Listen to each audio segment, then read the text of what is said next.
Hey everybody, it's Chanchai. I am going to be teaching Virtua to a new player. They just got the game yesterday, and so I offered to give them some tutoring. So I'm going to go ahead and add them onto PlayStation Network, and then I'm going to invite them. So just bear with me a moment while I do that while I'm doing setup as well. So just a moment here. Also fix our settings here.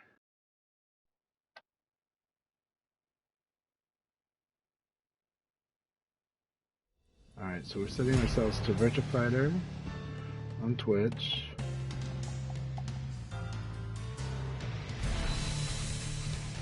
Good. Go back to our channel. Hey Princess, awesome to see you as always.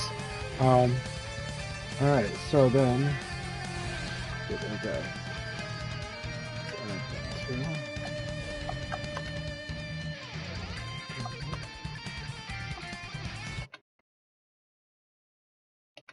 Alright.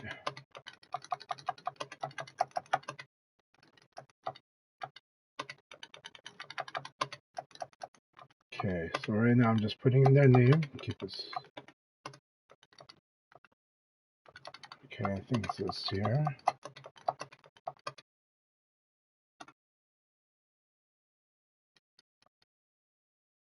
I don't see them on the search here. There we go.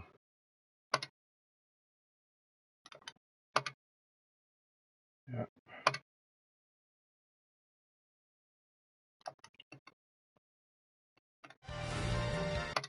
Alright, so while we're waiting for them, okay, we are friends now. Excellent. Let's see here. Let's create a party.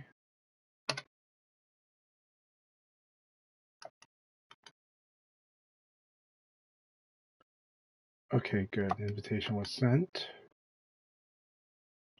Alright, let's see if they join us. We'll set up the room while we're doing that.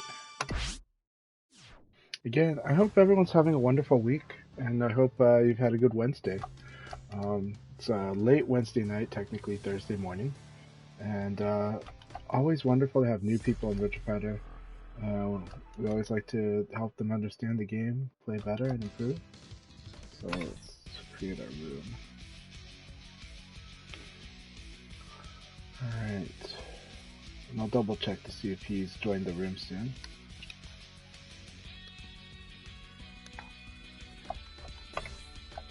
Create our room here.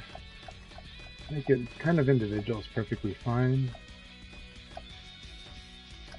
Yeah, all this stuff is good. See, no spectators. Alright, we'll send them an invite.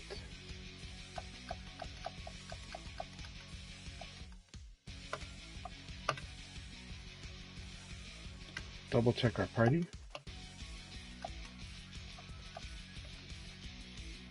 Send an invite to him just in case.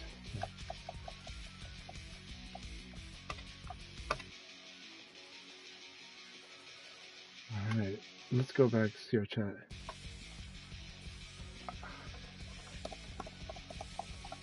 Hey there, how you doing there? This is Chanchai, can you hear me okay? I'm doing really good. Okay, so, alright. No problem. Yeah, you can find the settings here, I think, if you go to voice chat settings. Yeah. And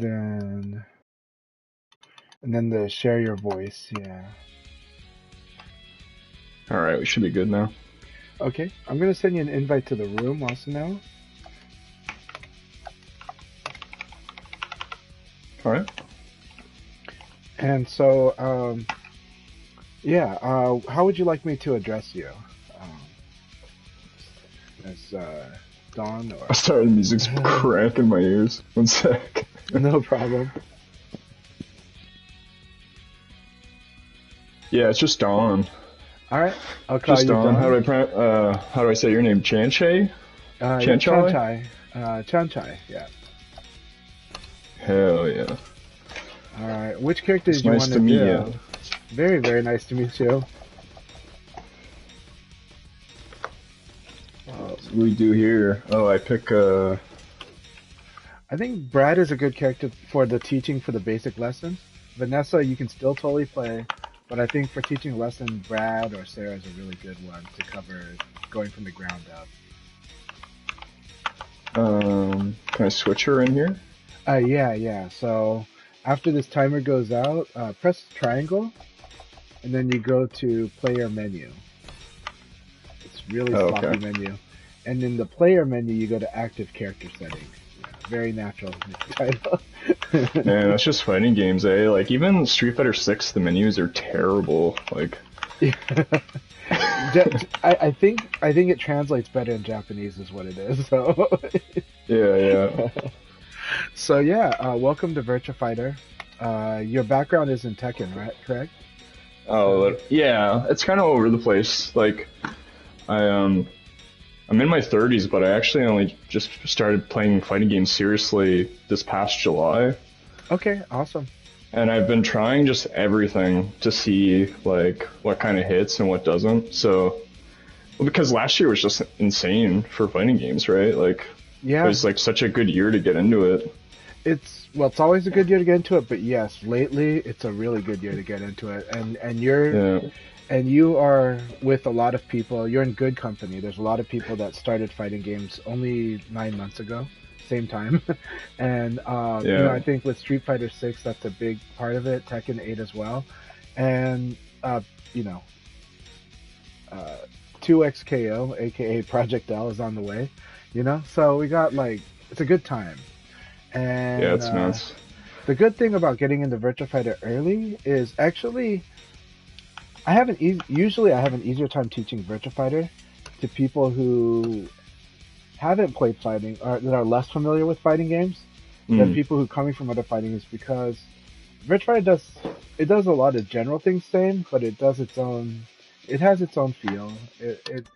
It has a very definite logic, and it's not really hard to kind of get with it, but a lot of times our natural tendency when we're playing other games is to you got habits, right, from other stuff. And you feel like you want to jump onto the third floor, right? And it's like, VF. Yeah, I'm good at this other game, so I should just be good at this one immediately, kind of thing. So, and that always makes it a little hard because there's always that they end up having a cognitive dissonance during their learning. So, yeah. So no, I have buddies that I've been learning with. Well, I'm learning from them who've played for decades, and like we all picked up Grand Blue a couple months ago, and some of them were getting like pretty salty right off the get go because it's a pretty different game, but I know what you mean.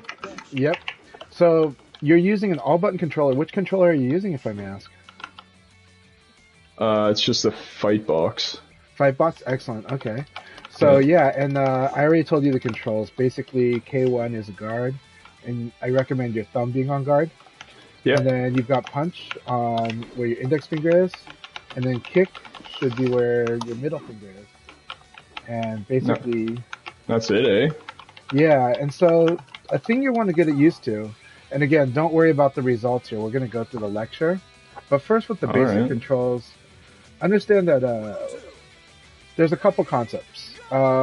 First off, since you're coming from Tekken, in Tekken, the habit is you usually want to hold back, and then, you're kind of going down back after that, and then back, right? And VF, this looks really weird. I'm just going to tell you, you're not imagining things. Walking really sucks in Virtua Fighter, okay? The main way that we move is dashing, like 4-4, or back, right? We have this evade where we tap up in neutral. If we just hold down, we'll crouch. But if we tap down in neutral, we'll do this. This is what we call failed evade, a failed sidestep.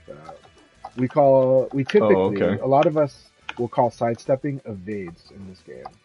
So, but if you call it sidestep, I'll know what you mean. So now that said, these are not good evades. Later, I'll teach you about that. But we're going to go very basics first. So as I said, Tekken typically likes to hold back. Right, and then you're doing the occasional down back, but you can't do that even here, because what happens is once you move and you hold directions, you're actually moving in 3D, but in the crappy way. The 3Ds, yeah. That's But at the Tekken same doesn't do that time, at all, right? Yeah. Tekken does kind of, but yeah, this is more like Soul Calibur does this. But Yeah. as we said, in Virtua Fighter, walking really sucks. So Okay. we'll just get that out. We'll get that So, out. so lots of dashing in and dashing out. It's a lot of using your attacks and dashing to do it. Now we have another type of dash. This one will be done 2 different ways with your controller. If you try, are you familiar with numeric notation? Yeah. Okay. Yeah, I am. Good. And you know that I'm orienting it towards the player 1 side, even though right now I'm gonna have you be player 1 after this. So this is the funny thing is we're gonna see sudden death. Look at this draw, right? Sudden death. You want to see a funny thing? Yeah. Don't hit me. But if we let this thing time out, VF almost never uses randomness, but it uses it here because it's gonna randomly decide who of us is gonna win in the draw during the sudden death. Oh, really? So, yeah. Somebody always is gonna win. It doesn't like draws. It just doesn't like draws. So that's one of that's like one of 2 cases. That's one of 2 cases I know about randomness in this game. So, all right, I'll cue myself last. There we go. Then we can go ahead and you'll be player 1. So we got the basics of movement now. You've played 2D fighters, and a lot of 2D fighters. I said Tekken, you like to hold back. What's the normal habit in 2D fighters, you think? Down back? Correct, yeah, holding the one direction, right? So in Virtua Fighter, holding either direction kind of sucks. And you have a guard button, so you don't really need to hold a direction, right? Yep. So you just do that, right? Okay, so guarding, really important. Now, again, and then dashing, also. Now here's something that is important to understand. You know, Tekken, the back direction is so good, right? Because when you move back, you're going to block. When you backdash, you're going to block in Tekken. Virtua Fighter is not like that at all. Do a backdash and try to guard as soon as possible. Try to press and hold guard as soon as possible during the backdash. Oh yeah, it's pretty slow. Yeah, there's a lot of recovery. Like you do a full backdash before you even get to guard. You cannot guard cancel the backdash in this game. Now, having said that, try forward dash and doing the same thing. Try to cancel it as early as possible at the forward dash. This game will let you guard cancel a forward dash, but it won't let you guard cancel a back dash. Well, I noticed too, you can dash forward a lot faster. Or is it faster? Forward?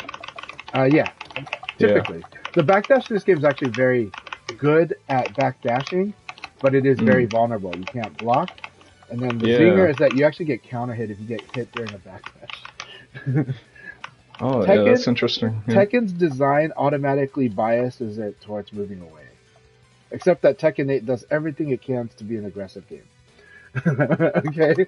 But Virtua Fighter, from the get-go, really wants to be assertive. It really is more forward biased.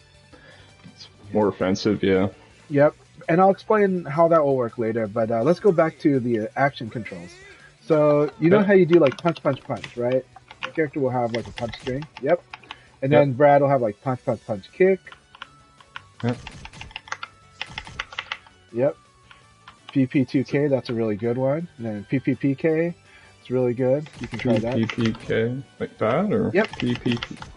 Yes, correct. Okay. Right?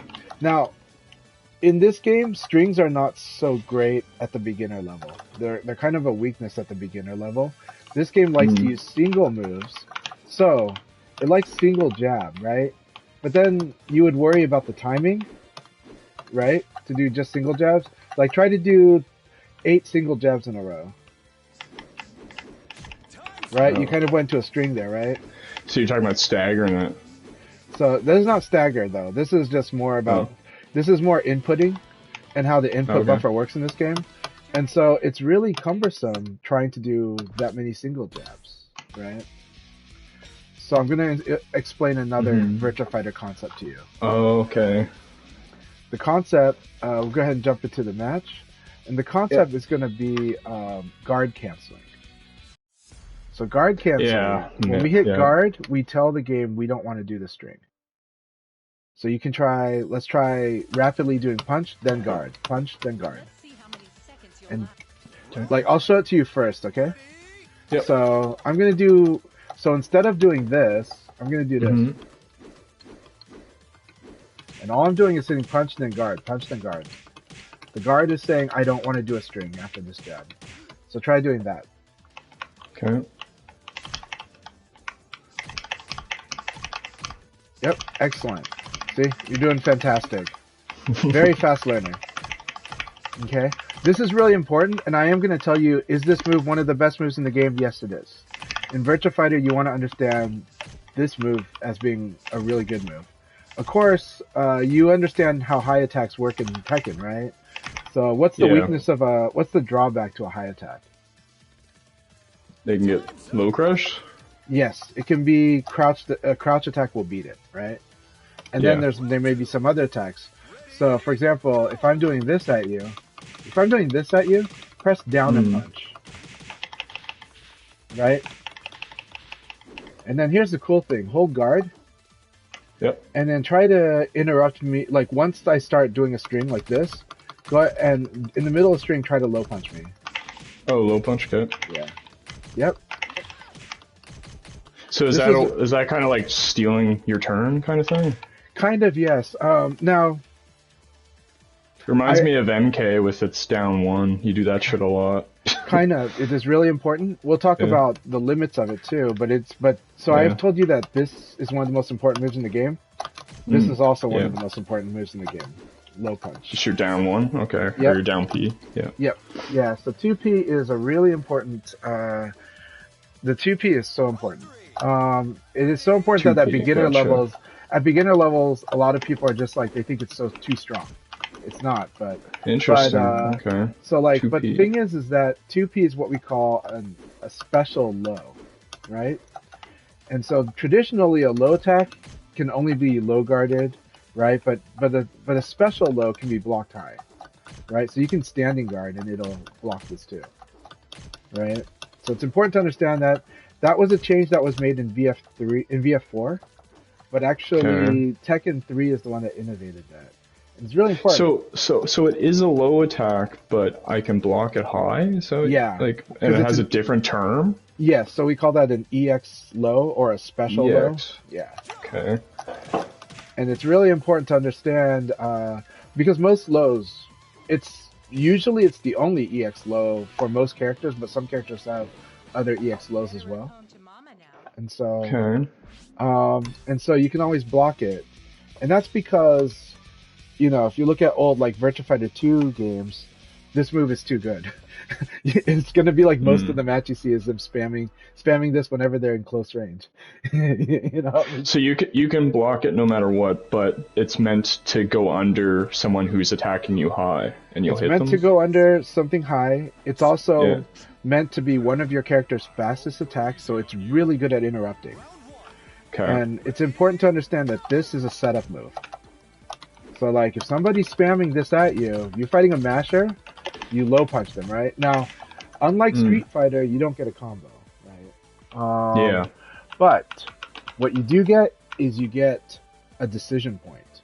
If you go ahead and hit somebody with this low punch, right? Like, I'm mashing this and you low punch, what you want to do is you're going to get a frame advantage from that. And exactly. Yeah. You get the red spark if you counter hit. You get like a yellow spark if it's normal or recovery hit. And either one, though, you're going to get at least a +4 advantage. So what you can do is then you can just do like a good mid attack with that, right? So you can do low punch into 2P into 3P, okay? Like, let's assume you're fighting a masher. So you're going to low punch the masher. And you can block and then do it, and then you go from 2P into 3P. So that's 1P, because you're on player 2 side. Sorry. Oh, right. So down forward punch. Okay. So 2P, down forward punch. And hit with the 2P, then do that. There you go. Right? Yeah. So that's what you do. And the decision point was, when you hit me with that low punch, the question you're supposed to ask yourself, when you hit with the low punch, more importantly, okay, low punch, it's really fast, right? This is a really fast situation. So the question is, when you're doing that low punch, the question during the low punch, is my opponent going to, I believe I'm going to hit the opponent with this low punch. Are they going to attack me or are they going to defend me, right? Because if they defend, suddenly this uppercut is not as good, right? Oh. Right? Yeah. And this is a really important thing about Virtua Fighter, but let's practice. I'll mash this, you just do the low punch and the uppercut. Now when you do that uppercut, let's do an easy combo. When you get that uppercut, you can do the PPPK or the PP2K. PPPK. Okay. Yeah. Once you see me in up in the air, just do a PPK. Yeah, PPPK. You know. Alright. And the game is so generous, you can kind of mash the PPPK. Now, I don't want you to get in the habit of doing PPPK. I've already told you strings suck. I've already told you that strings are just not good at the beginner level. The crazy thing is, they get better at the higher level. Mind blowing, right? But like, it's surprising, and it's the opposite of every other game. But that's only because people start doing stuff when they can react to things, you know, and people start changing their decision points when they can actually. Yeah, it becomes unexpected. Yeah. So then the strings become a little bit more of a check on that. So I'm gonna do this. You're gonna low punch, uppercut. Look at that, a lot of damage. So, yeah. So you're just like, you know.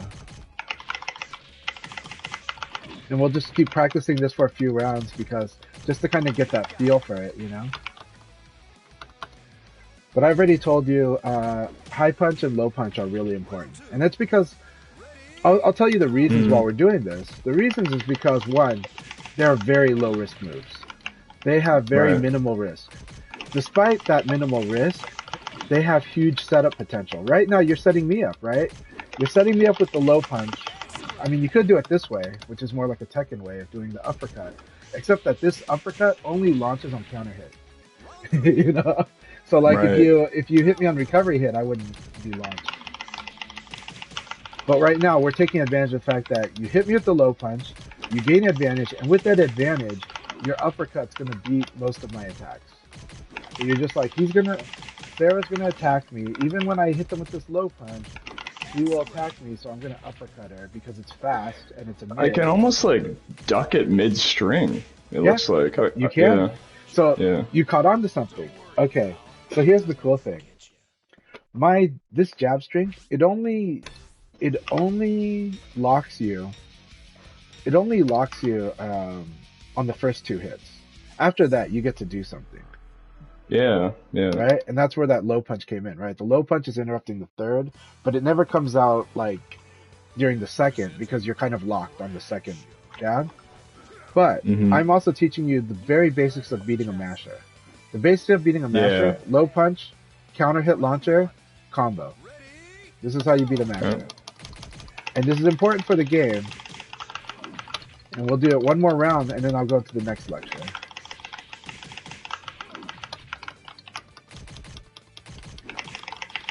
Oops.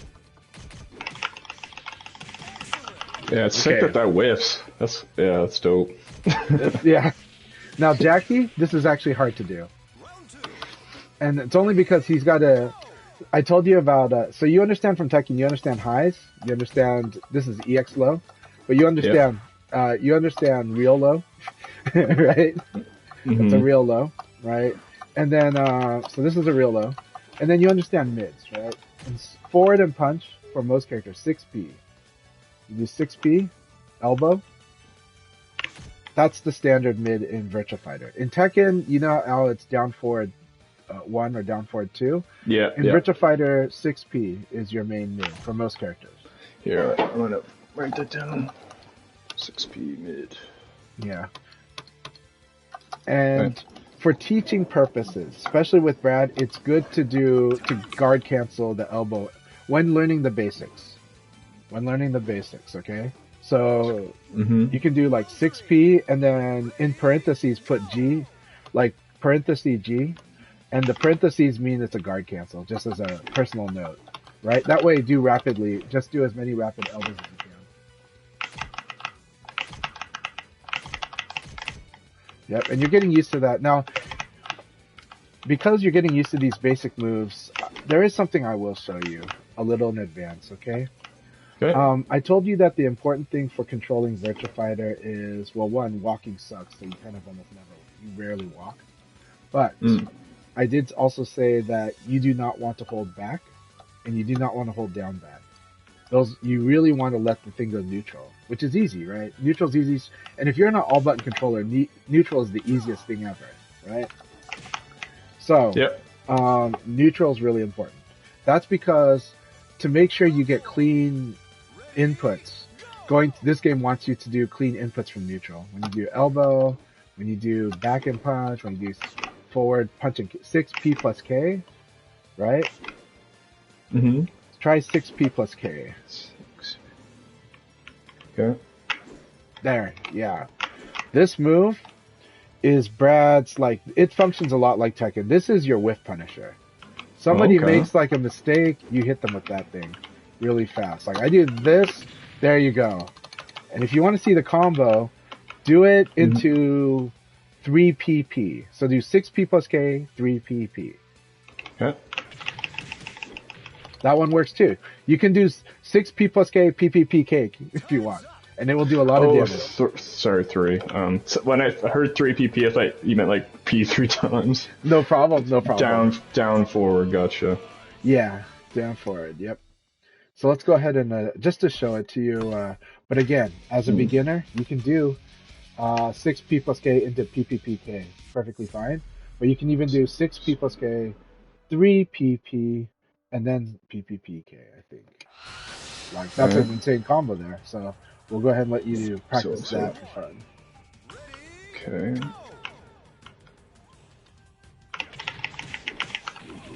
Oops. Okay. It's actually a hard combo to do. My bad.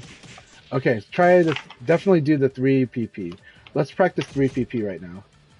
And remember, you're going from neutral, you're going to tap 3 and P at the same time.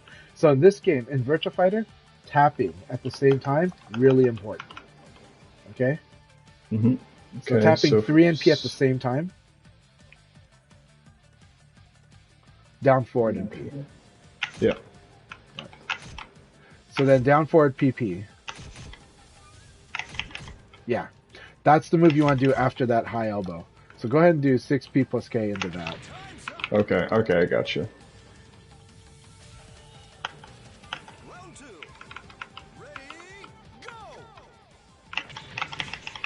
That works too. That works as a combo. That works really good. That was really good damage. Down, it's 3 PP? Is that what you said? Yeah, 3P and then P again. Yeah. 3P and P. Okay. And press 3 and P at the same time. That's the hard part about VF. Oh, I see. I'm just holding. Okay. Yeah. That's the tricky part about Virtua Fighter is learning how to tap. Learning how to tap at the same time. Yep. Is that the move? No. You're doing 3PK, or you're doing 6PK, but yeah. But 3PP again. Yep, that's the move. Oh, okay. Very good. I just gotta get drilled out in my head, because... No problem. Yeah, I've been doing so much down, forward, 1, 2 and stuff lately, hearing 6P and whatnot. Yeah, in Tekken, it's very tricky, because in Tekken, you want to crouch and then do a while-standing attack, right? And it's like one of the best things you can do in Tekken, right? It's like your most basic way to whiff punish is to do down, forward, like manually crouch under an opponent. But in this game, you're going to do this move, 3PP. And it's okay, keep practicing it. We're here for the basics. Yep. Okay, and then... There you go. So that's it, okay. Do you want to know the next move, or you want to practice this first? It's okay if you want to practice this first. It's the tapping. It is. Oh. The good thing about all button controllers, though, it's all muscle memory. Yeah. I'm doing PKs. It's just PP. Gotcha. Alright. Alright, I think I got it. Yeah.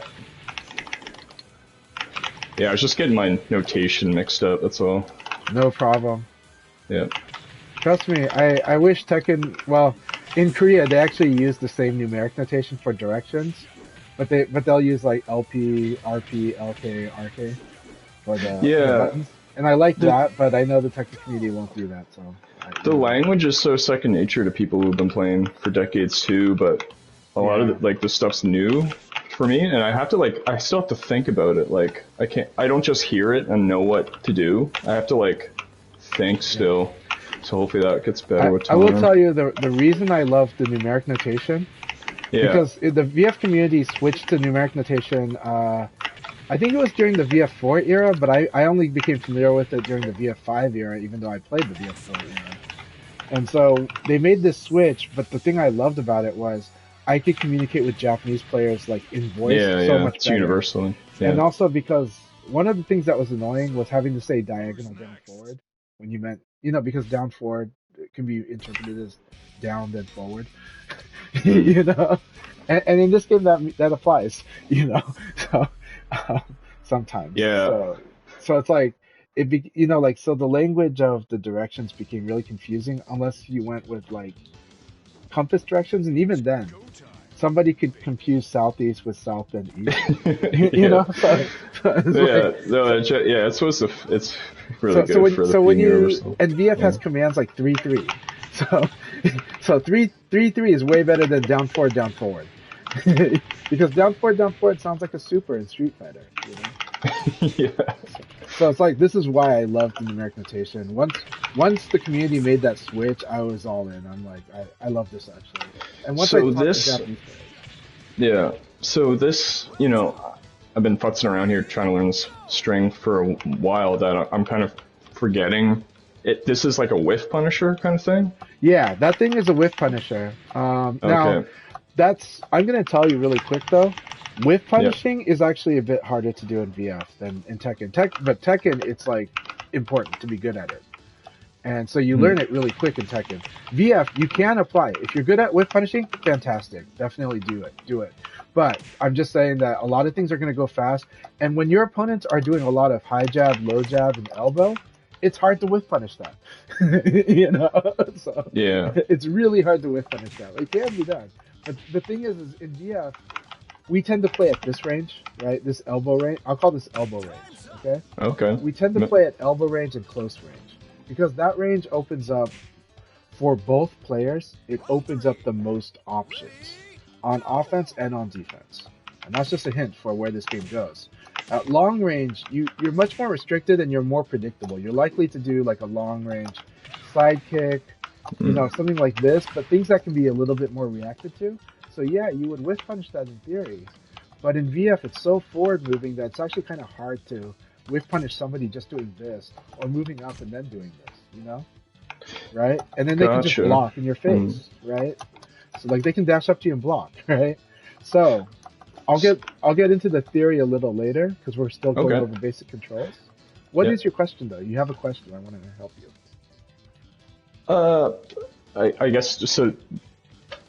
It might be a bit advanced, but so the game, is it more about like frame traps and just being evasive with crushing moves and ducking in each other's faces and stuff? Kind of like that in a way, but actually the most important thing is that. So I'll explain it. I will do the explanation here. Okay. In Tekken, the core mix-up is a mid-low, right? The most basic mix-up is a mid versus a low. Yeah. And the lows are scary in Tekken. In this game, the lows kind of suck. Interesting. They can be good. They can be good, but here's the thing. You get very little reward, meaning you don't do as much damage as the mid. And a lot of times, even if somebody hits you with a low, like you're like at disadvantage. So like, for example, like let's say I kick you with this. When I hit you with this, I want you to do an elbow. All right, practice doing the elbow right away. Yeah, something like that, or forward and punch. So 6 feet. Forward punch, gotcha. Yeah. So I'm gonna try to low punch you right after. You gotta try to elbow. See, and you don't have advantage there. Yeah. Right. That's crazy. So what did I get with that? Well, I got to annoy you. I got to punish you for blocking high, but I didn't get much reward. And yes, I can do a sweep, and this does lead to Okuzemi, which is great, but that's just potential. huge damage. This one will actually do a lot on counter hit. Okay, that one will actually give me a combo. But that one is a lot slower. Okay? And theoretically, if that was all the game was, somebody could probably have a decent shot at reacting or wait for this thing, and they could sidestep it. They could do a lot, and we'll teach that later. But the lows, generally compared to Tekken, the lows are way less rewarding. And they can be really risky. They're not as insanely risky as some of the lows in Tekken, but they are risky enough that they can be punished a lot of times, and then they can be crushed, right? So low mid is not really the mix-up, but the reason low mid's not the mix-up is because the throws in Virtua Fighter are really good. So I think do forward. So to throw, neutral throw, the basic throw is press punch and guard at the same time, your thumb and your index finger. Okay, that's your basic throw. And if I'm against the wall, you actually get a free wall hit when you do it against me there. Yeah. Okay. So that seems like not much. Okay, let's try other throws. Let's try back forward and throw. 4-6 throw. So you're gonna tap back, then you're gonna tap forward. I see. And forward at the same time. Yep. So you can do this, and this kind of sets people up. But now I'll show you the better one. So now I'll try 6-6 throw. Forward throw. And you got to hit the second forward at the same time. That's the. There you go. Oh, sick. And then you also can do 3K down forward kick when I'm on the ground, I believe. I think you get that for free. 3K, okay. Oh. Forward. There we go. Yeah, and then do down forward kick. Tap them, yeah. If you hold it, it won't work, but tap it as soon as you. Yeah. That's a Tekken muscle memory. Okay. Yep, no problem. Forward. Yeah, I will tell you this ground hit, this kicking them on the ground that you're gonna practice with that throw, with the 4-6 throw. Yeah. It's rarely guaranteed, almost never guaranteed. Okay, so it's not something you want to do as a habit. You could get punished for doing it, but for this throw, we're gonna do it. Okay, but I think actually another throw. I think it might be guaranteed after forward back throw. I'm not sure. I don't know Brad well enough, so it's just something where I see the animation and I react to it, but I don't even know. So yeah. So then let's try doing the ground kick here. There you go. That's the one.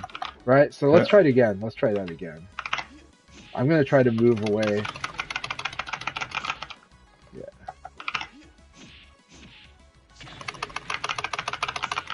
Yeah, I think that's guaranteed. So this is I think his highest damaging throw. Let's look at that damage after you do this throw and the kick, okay? Okay.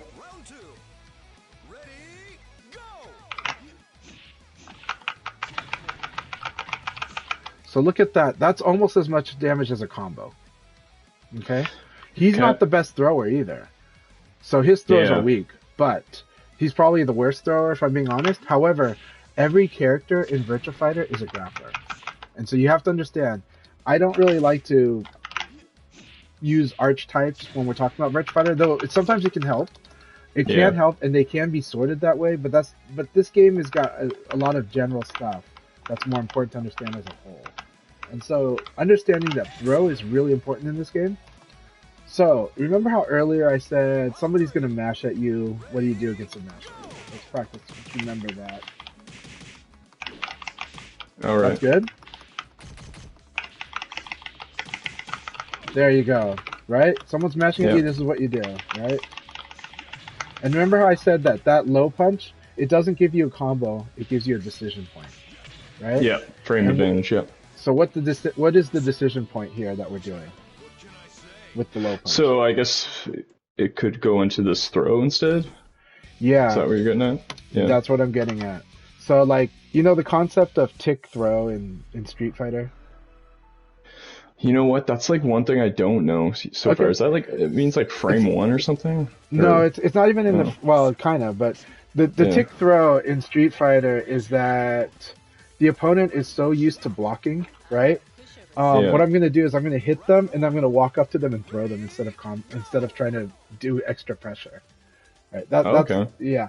Now Virtua Fighter, it's I'm gonna low punch him, and then I just ask myself, do I think he's going to attack? And then if he's not gonna attack, what do I think he might do? Right? So it's like if you tried to do, go ahead and show me what you do against attack, right? So this is because the decision point here is the opponent is, this masher is defined by the fact that he just won't stop attacking. Right? So when somebody won't stop attacking, then you keep striking. The frame advantage, and I'm going to launch them. I'm going to use the frame advantage to use a better attack. I'm going to use this low risk, low punch, set up advantage, because when I have advantage, my attacks are better than theirs.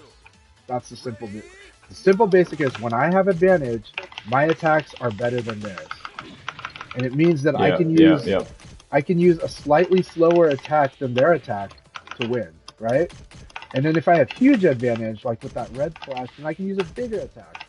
But for now, we're gonna start with this one. Yep, because they're mashing, they're disrespecting the frames. Now I'm gonna say that we talked about turns earlier. I personally don't like the paradigm of turns when it comes to Virtua Fighter. In other fighting games, it's huge. In Street Fighter, you really want to know when it's your turn, because a lot of times you're stuck in a pressure string and you want to know when you're not stuck in the pressure string, right? And in Tekken, same thing.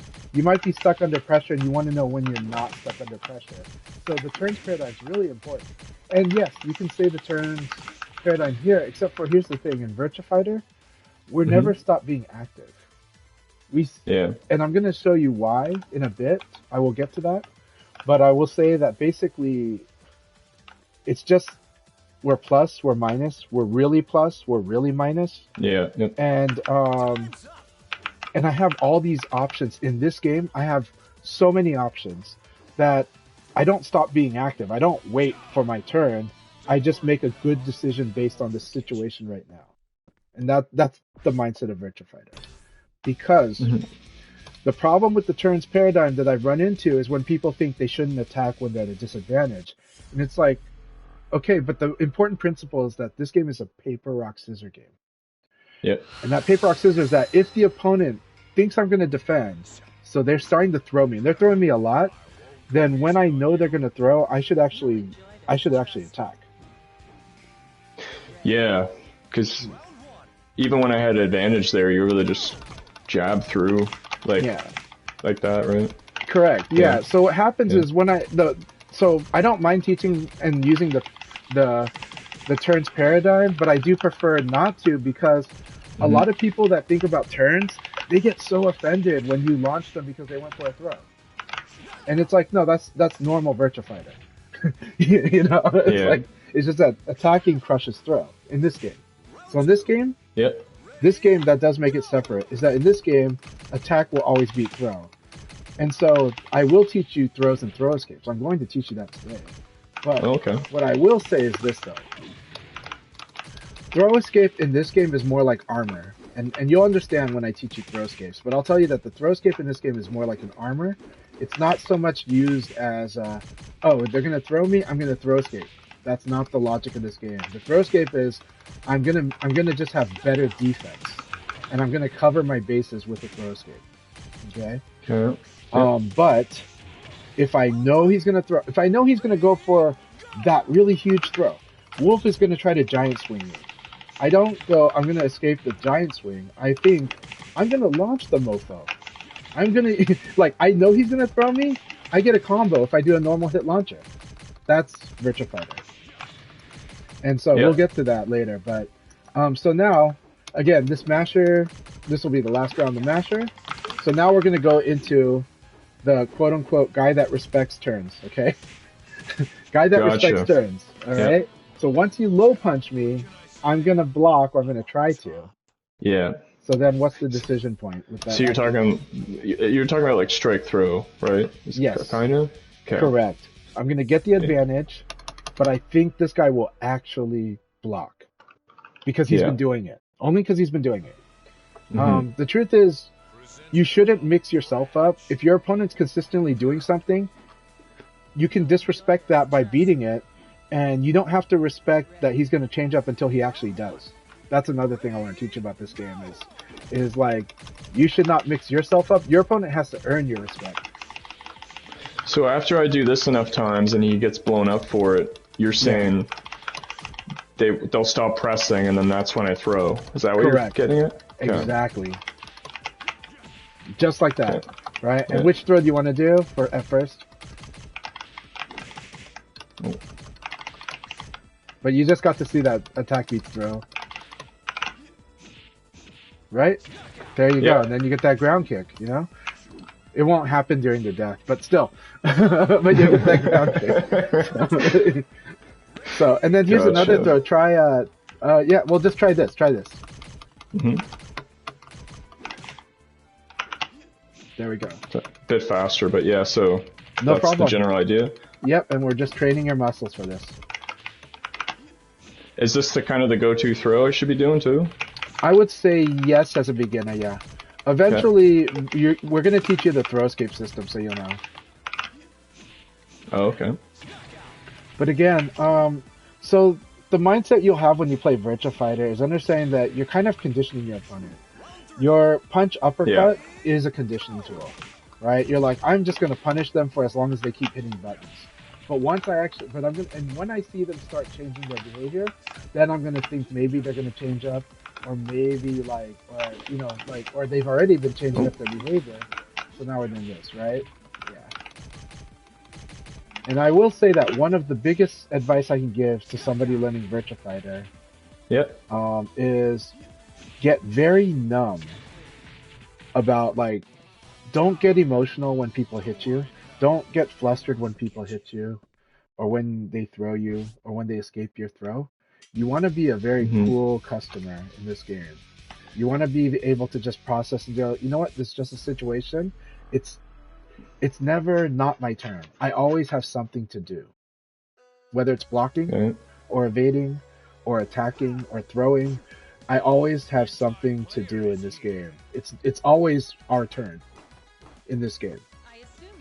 And if you can do that, it will help you.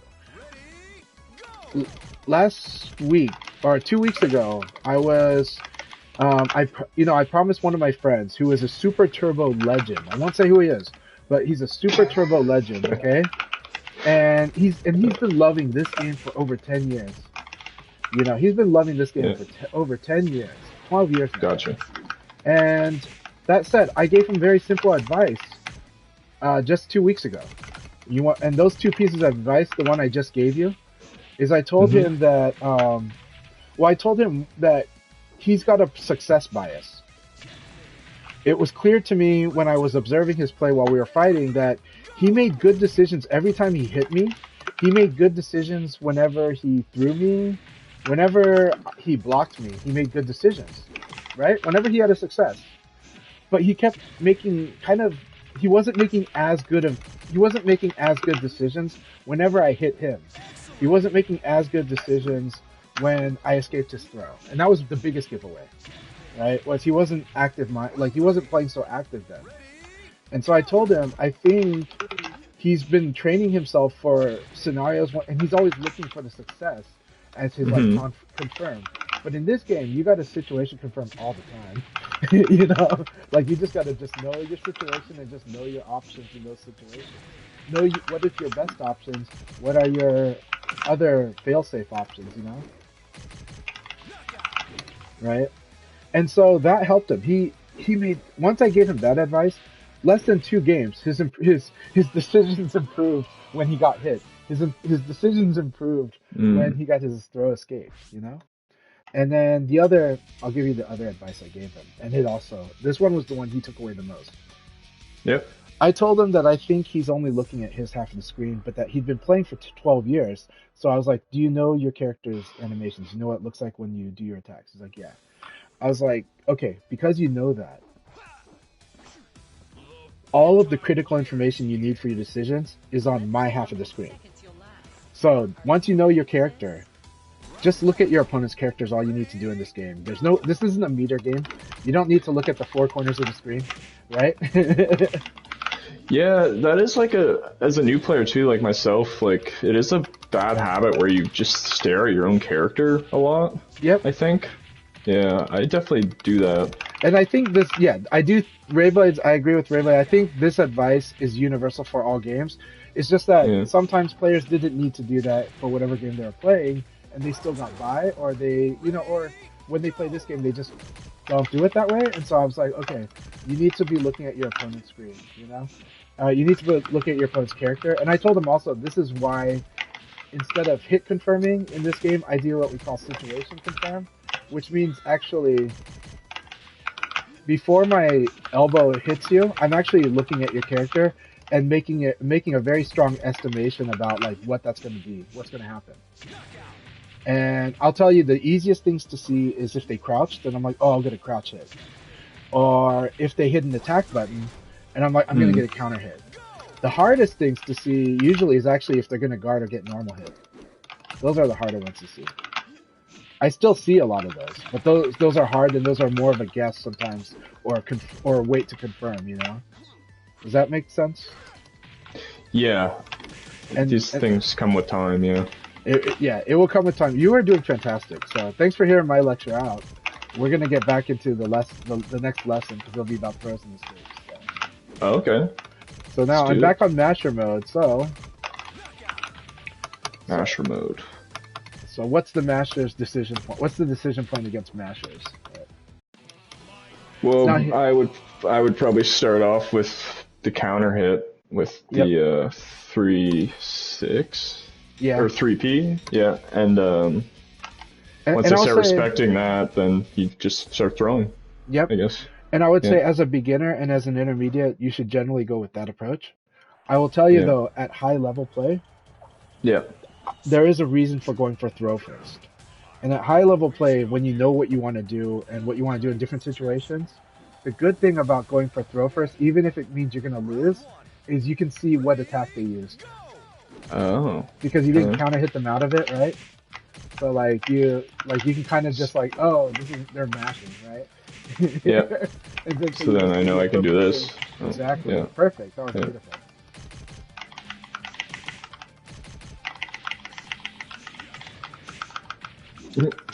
So that actually you kind of figured out part of the combo. I'm going to give you the finisher. We're going to practice the finisher for fun, and then we'll get to the next lesson. So the finisher is actually 9K. Is 9K? Yeah, try 9K. So up forward. Okay. Yeah. Yeah, 9K. So go ahead and you can practice this with the 6P plus K, 3PP, 9K.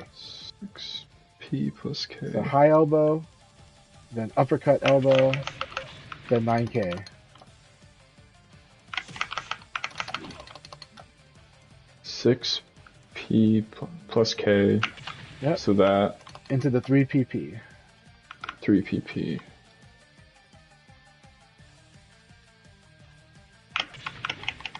Oh, that worked. that was up and punch because you're doing up and punch. Oh, I'm getting a turnaround. There we go. That's what I want. Yep. No problem. That's like hilarious. I said, it takes time. I've got all time in the evening, and don't worry, take your time. Yeah. Okay, so I want that. This is what I want. Yep. And then from there, I want 9K. Yeah. Yep. Oops. Oh, that looked cool, but not what I want. This game has the best animations, by the way. Like, I personally think so. I'm biased, but but I will say that this game. So this game is a port of Final Showdown, which was made in 2010. And Final Showdown was the third version of Virtua Fighter 5. I actually think it's VF6 because this game does not play at all like VF5 vanilla. But the engine is overhauled, the character move lists are overhauled, the animations are overhauled. They use the same models, but the animations were completely redone for this game. Okay, so then this. Okay. Up forward kick. Then this. Up forward kick. There you go.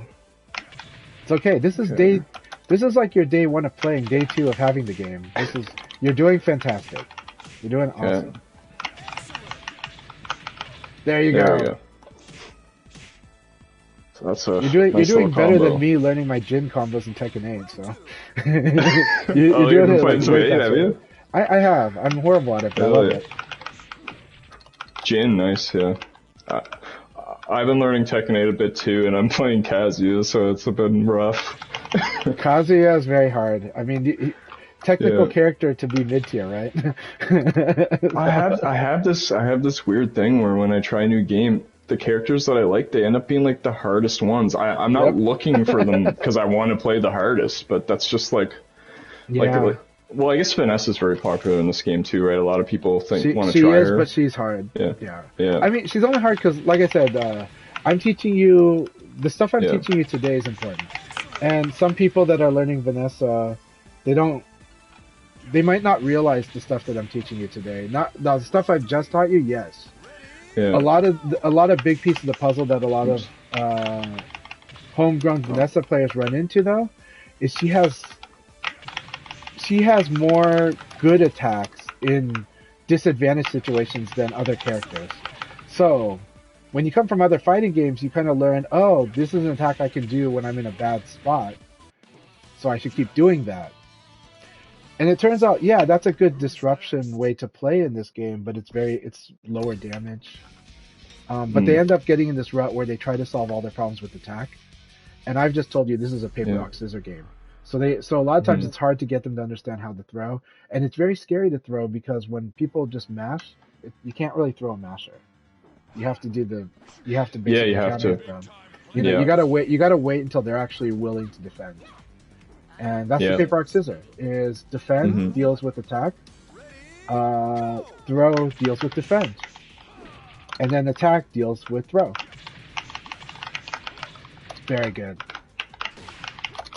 Oh man, this move's hilarious. The pounces are hilarious. Yeah, when the guy's down, but it's almost never guaranteed. Almost never guaranteed. Yeah. So, yeah. He jumps so high. So like you will pay the price most of the time if you do it, but it is fun to do. And you gotta watch Virtua Fighter 1 because they jump like a mile into the air. Like, did you ever watch Bruce Lee's The Big Boss? It used to be titled Fist of Fury.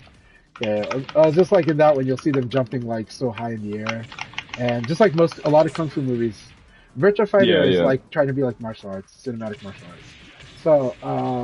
So there's like mile high kicks in Virtua Fighter 1, still mile high kicks in VF2. VF3 is toned down, but it's still like 20 feet kicks.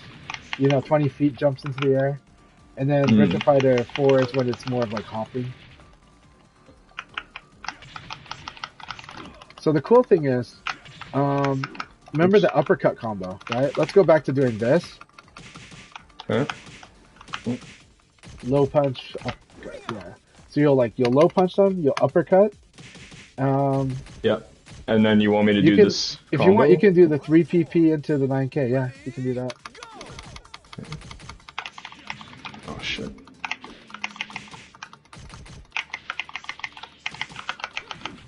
Oh.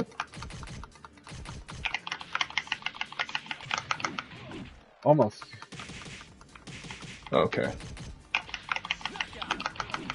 I'm not holding forward. My bad. Yeah, no problem, but we're crossing the wires now. I'm a bit new to the hitbox too, by the way. Okay, no problem. Yeah. What other did you use arcade stick before? I was using pad. Okay, pad. Yeah. I would say pad is the one where my teaching one is a little unorthodox because I teach. No. But I've been getting pretty used to it. It's just I'm pretty used to it now. It's just the using up for attacks I find a bit strange. That's the only thing. We're gonna do the throw lecture now. Okay. So throwing. You see neutral throw? Okay. Go ahead and do a neutral throw for me. Okay. Now do the forward throw into the down forward kick. All right. Now now I want you to do, I think it's forward back throw. And I think you can I don't know if you can down forward kick that, but probably not, but let's try it. Okay. Okay, so you've seen these three direct. Okay, notice how each of those throws ended in 3 different directions. Yeah. The throw escape in this game is the last direction of the throw, but it's not just tap direction. So here's the thing. I want you to do. I'm going to show you the neutral throw. That's your neutral throw. Okay. Yeah. I want you to press and hold guard. Okay. Now, while you're doing that, keep holding that, and then now press and hold punch. Okay. You are now holding neutral throw. Don't hit any direction. You are now denying me neutral throw. I cannot neutral throw you. Okay. Right? And you can hold it all round long. Now, I can do forward throws that end in forward, and I can do throws that end in back, but I can't do the neutral. So, now, I want you to try to do the same thing, but also hold forward. Right? Now you are denying forward throws, right? But I can neutral throw you now, and I can do back throws against you now. Oh, you denied back throw. Good job. Very good job. That's excellent. So yeah, there's a lot of mind games with throws then. Yeah, but like I said, first you want to get used to the mechanic of doing this, and you do want to do it as doing it with hitting guard first and then into it, right? That's another reason why I say you kind of want to play this game with independent fingers, right? Yeah, this would be you really want that thumb on guard, If you tried to like macro this, you still do the same thing, but it's a little annoying, you know? But you could macro it just as fast, but still, it's just fine with independent fingers. It's still going to be using 2 fingers, whatever method you use. So, like, let's deny forward throw. So I would say as a beginner, just deny like, do it as a project. You're like, you know what, this week, I'm just going to deny forward throw. Anytime I would guard, I'm going to deny the forward throw, you know? And then go ahead and deny forward throw. So again, if you don't hit guard first, you're going to accidentally throw it, and that's going to put you in danger. So that's why you can't really just do this, right? No, if like I see. Hit guard first, gotcha. Right, but by hitting guard first, you're safe because you're in the guard, right? Yeah. And you can change the direction while you're holding this. You can change the direction. So we'll practice. I'll call out which throw I do, and you just change to that direction, okay? So start out holding any direction you want. I would say hold forward. And I'm going to do back throw. So I'll call it out, and then you're going to escape it, alright? So back throw. Forward throw. And you don't have to and you don't have to change your your right hand. You just have to change the direction. Okay? So we're going to do forward throw.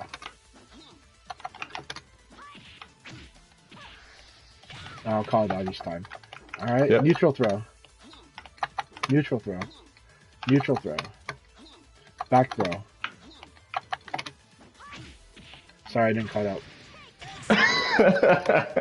Yep. That's funny. Yeah, so I will say that the in-game tutorial is very good, and it does teach you all these things. That said, I feel like when people get walked through, it feels a lot better. And a little more secure, and you get to see it and feel it. Definitely. Yeah, definitely. So that's why I think it's valuable to go ahead and teach from the basics even this way. When you're in a real match, though, like, do you have to react to the throw so quickly that you're pressing guard and P and a direction all at the same time? I would say you're just denying, and sometimes you're guessing. And the better you get, the more you're kind of like, then like you can make those last second things when you realize, oh, he always does forward throw in this situation, so I'm going to switch to forward throw. That's how it works in this game. So this game, it's a mind game from the start, but it's really, but like I said, the reason I say that as a beginner, like 1 week, just do forward, is to get the mechanics down. Just make sure that you're doing the guard throw escape. Anytime you would guard, do it, right? Anytime that like you whiff, like let's say you whiff a big attack, do a guard throw escape as like your default defense. It's generally one of the best defenses it's arguably the best defense in the game, is to just hold a guard and a throw escape, right? Because now, even though they're mixing you up, right, like remember I said do the low punch and then he's gonna defend?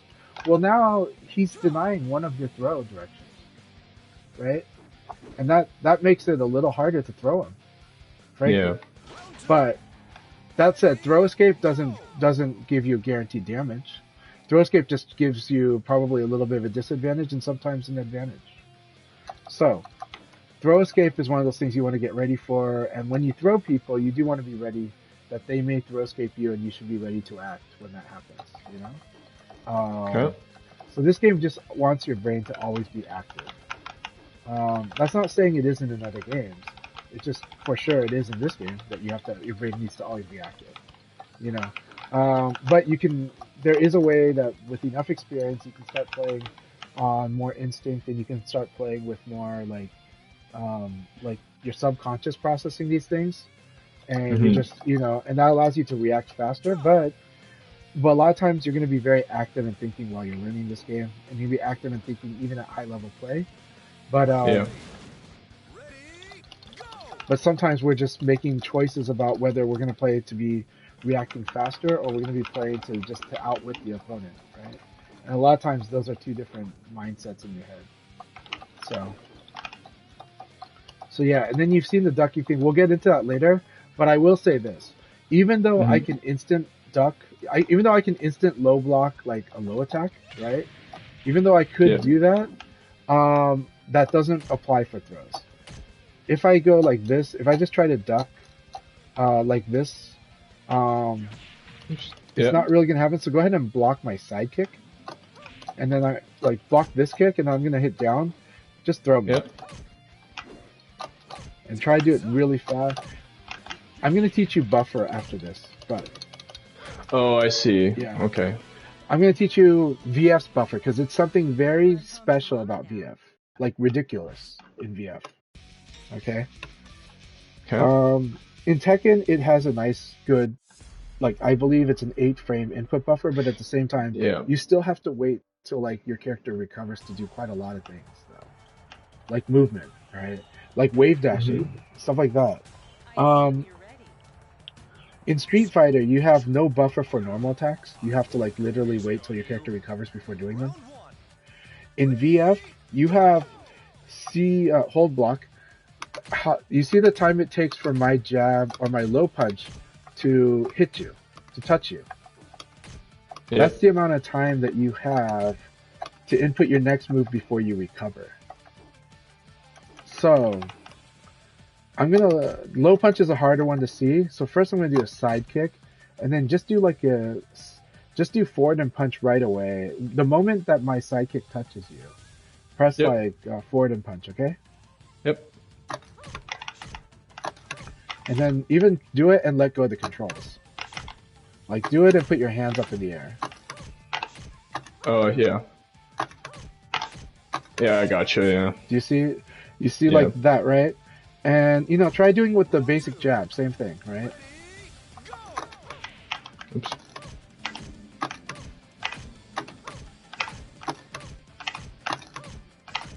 So same thing with throws now. Yep. Now in this case, there you go. Sometimes you might have to wait a slight split second, though. Depends on the stun. Now, for this one, it would be right away. So the moment this thing touches you, definitely do it. Yeah. Okay. So. Oops. No problem. This is what we're training for. This is what we're getting used to the feel. So this game has got a generous input buffer. This is going to lead me to show you the evade, okay? I want you to do 3K and then guard cancel it. Okay. Or elbow and guard cancel. Let's try that. Elbow and guard cancel. So do like elbow the way I've taught you already. Yeah, like that. Okay, so you do that, and then I want you to evade as soon as it touches me.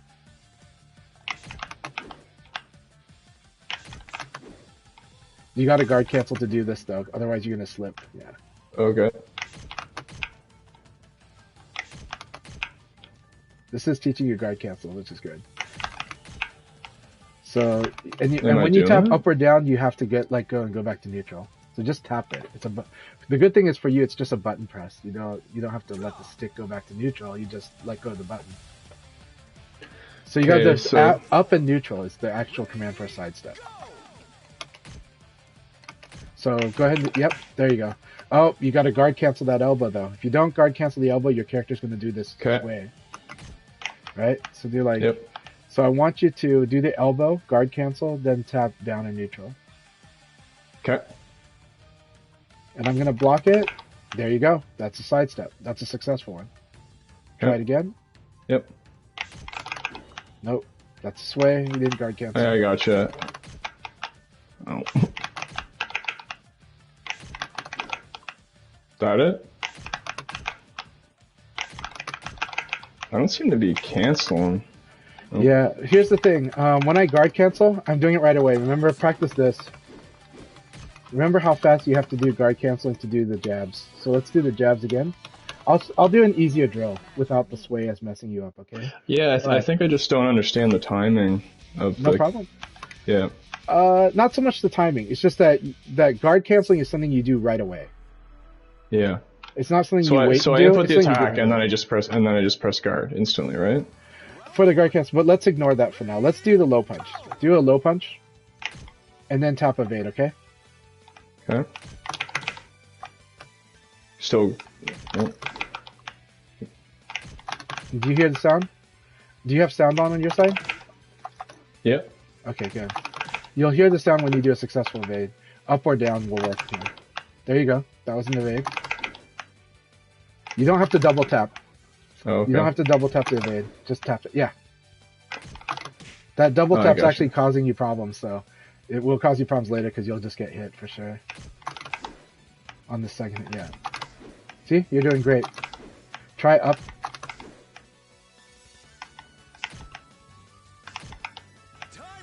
So here's the funny thing. I'll teach you in a second, but you cannot evade after the high jump. And the reason, after the high jump? Yeah. I'll tell you why. I'll tell you why in a sec. But first, try do low punch in the up.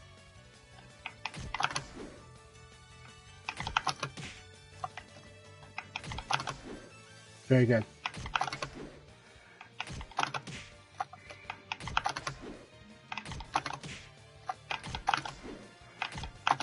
Okay, let's try another one. Let's try.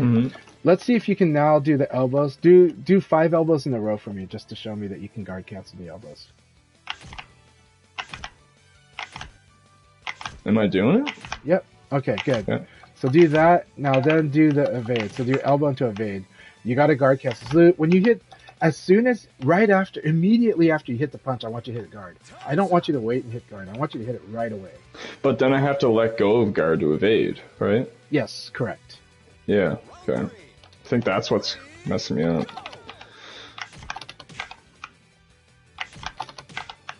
Yeah, like this timing's kind of tough. Yeah. It's okay. There you go. Is that it? Yeah. Yeah. I want you to treat this forward punching guard as a single move. Not as I wait and guard cancel. It's that if you listen to the sound of my controller, I want you to hear how close the buttons are when I do a forward punch guard, okay? It's this fast. Okay. It's as if like a smooth motion. Like in Tekken, yeah. Yeah. Oh. Yeah. Oh, okay, what you're doing, because here's the thing. I'll show you what I'm saying here. You're waiting to guard cancel, and to be honest, you're not if your character sways, he's not guard canceling. Mm-hmm. Because your character would not guard cancel just from tapping guard when you do the tap guard. The guard would say, I'm not going to sway. I'm not going to sway. That's what the guard does. Okay. But not hitting guard, you're going to sway when you tap up or down. Do I have to like hold guard until I see him guarding, or do I just hit guard? Tap. No, you just tap it. You tap and let go. Yeah. Okay. Yeah, that was good. That was good. That was good. Oh shit. That was not letting go guard. Or that was not hitting guard actually, but yeah. See, that's you it. got this. Yeah. I believe in you. That's why I push with this. People might have wondered why. You know why I screwed me up? I thought I had to hold guard until I saw it like this, and then Nope. You just guard is just telling. So guard is telling the input buffer. I have no intention of like. It says reset the stream, reset the input. Guard canceling is canceling the buffer. It's like I don't want you to do with the follow-ups. Okay, let's try this for real because I think I got it. Yeah. Okay. Oh. Now the timing of the step, I gotta get down. So in this game, you don't need to time it. You just have to input it as soon as possible, as soon as you touch me. Oh, okay. Oh, okay, I just gotta make sure I touch you. I'm inputting it a bit too quick. There we go. So this is why evading's easy in this game, yeah. There we go, there we go. And I just had to get the timing, yeah. No problem, no problem. Yeah. But I think you also learned about how guard cancel works too, and this kind of reinforced it, right? It's something that's going to be hard to see from a tutorial, right? Now here's the thing. I cannot evade after high jab, and the reason is, now, in Virtua Fighter, it's very rare. Yeah. It's very, very rare to have a plus on block move. Every character has maybe a few, but it's not many. It's very rare, okay? So, and high jab is one of them. High jab is a +2 on block. +2, yeah. Yeah. Now here's the thing. Very important. You saw this. The successful sidestep had a sound, right? And for sure, my attack did not hit you, right? Yep. In this game, it's more like it's a tech. It's the sidestepping. You have successful evade and you have failed evade. Okay. And so the failed evade, I want you to just go ahead and attack me. Do like an elbow or a jab. You can do a jab if you want. Do like a punch guard jab, right? Punch guard jab, okay. Yeah, just do like that, after you block my jab, okay? And you will hit me every time. I'm doing this into evade, and I get hit, right? You saw me sidestep, you saw me get this. This is because this is a failed evade, and the reason is...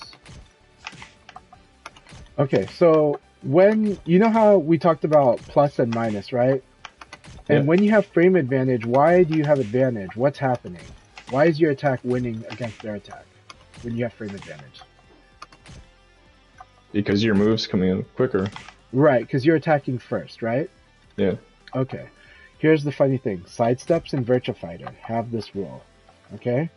The rule is, they have 3 rules, really. But the first rule, the opponent has to be in the execution of an attack. They have to be what people would call in the middle of an attack, but really means they have to be in the startup frames of an attack. They have to be the frames before hitting. So if you step before I do an attack, you get hit. Yes, I do a failed evade, and I have a higher chance of getting hit. Right? So yeah. I gotcha. So that's why in this game you don't see us. You rarely see us do this in neutral unless we're doing other step patterns that this cancels, because we're option selecting our stepping. Then. But, so we can cancel failed evades, but we cannot cancel successful evades. So I can dash cancel failed evades. But at the same time, but I still have a good chance of getting hit by this. Now here's the funny thing. In Virtua Fighter, you know how I said throw beats defense? So I said throw beats defense, throw beats sidestepping in this game. Okay. So for example, I'm gonna elbow you and evade, okay? And first start by do a jab at me, okay? After block and block and jab. Okay. Okay? Successful evade, right? Mm-hmm.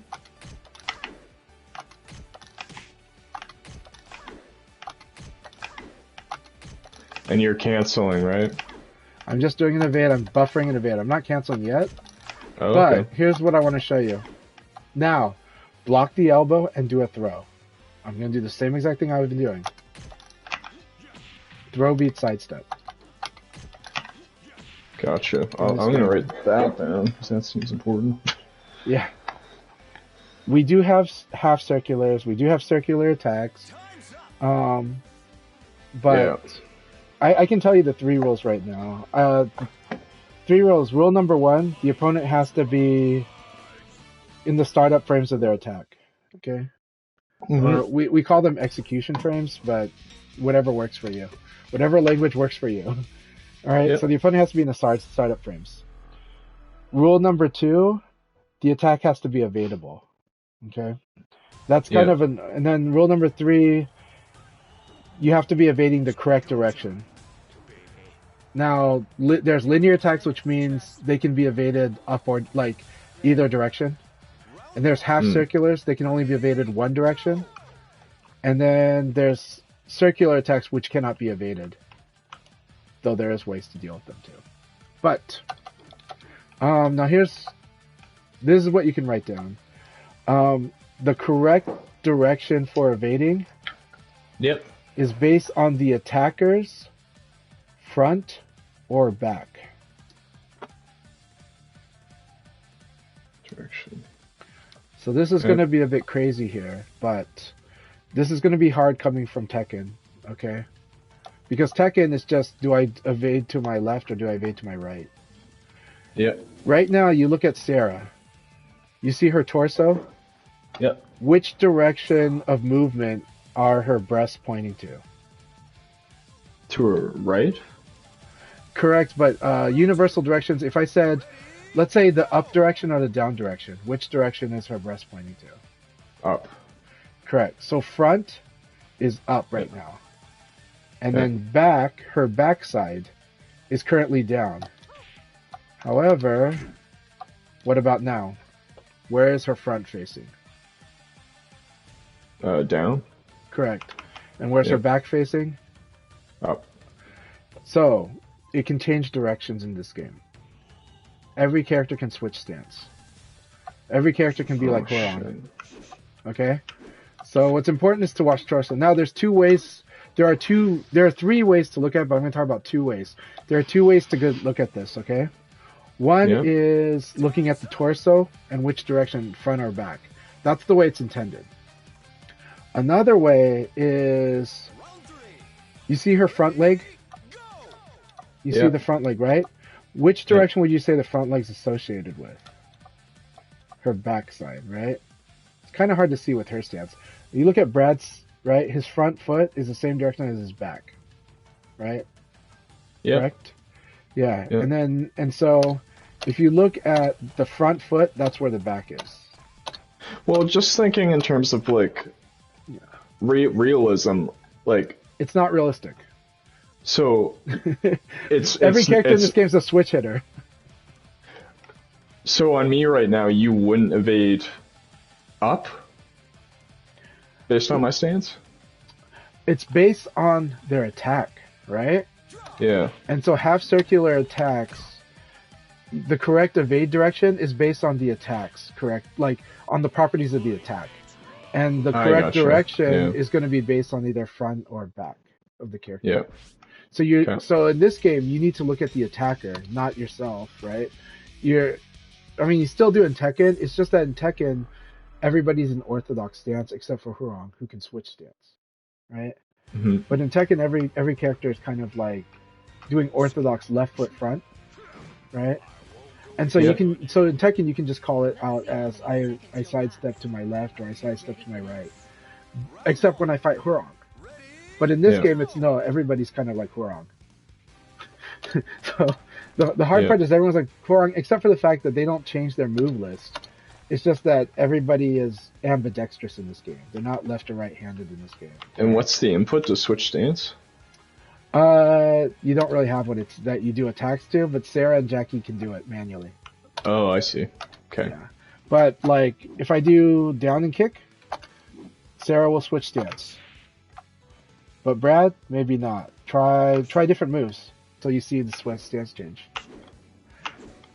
There you go. That move will do it, right? Now here's the thing. You see the stance we're in right now? Do you see how our feet are aligned right now? This is more advanced. It's not really something you need to remember for today. But right now, this is what we call closed stance. Okay? Or we can call it parallel. But this closed stance, it does affect combos though. Some combos will change based on the stance stance. Like some things won't work because they're not open. Now this is what we call open stance. So if you draw like a line between Brad's feet, between both of his feet, and then you draw a line between Sarah's feet, and you look at those lines, that's why Japanese call this stance currently parallel stance or closed stance. Okay. And then this stance they would call similar to a V stance because do you know Japanese characters? It's okay if you don't. No. Okay. Don't need to know. They call it Hachi stance because the lines between their feet look like the number 8 in their alphabet. So this they call this A stance. It's perpendicular, right? This is but we call this open stance when it opens up like a V. Okay, so in either direction, or like if you do your elbow again, your high elbow. Yeah. So now this is open stance. You don't have to remember this today. This is more advanced. This is when you're mastering combos. You don't really have to remember this until you're mastering combos or you play Jackie and you do one move, okay? For the most part, this stance stuff is less important in this game than it was in other games, but it will become important later. What is important is the front and the back.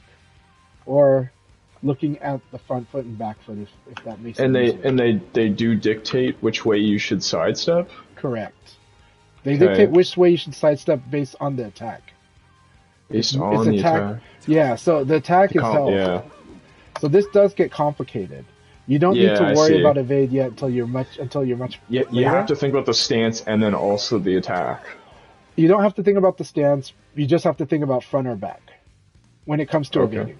You don't need to worry about the stance. Stance is only for combos, so I'm only telling you for your information. This open and close stance, you can ignore it for today.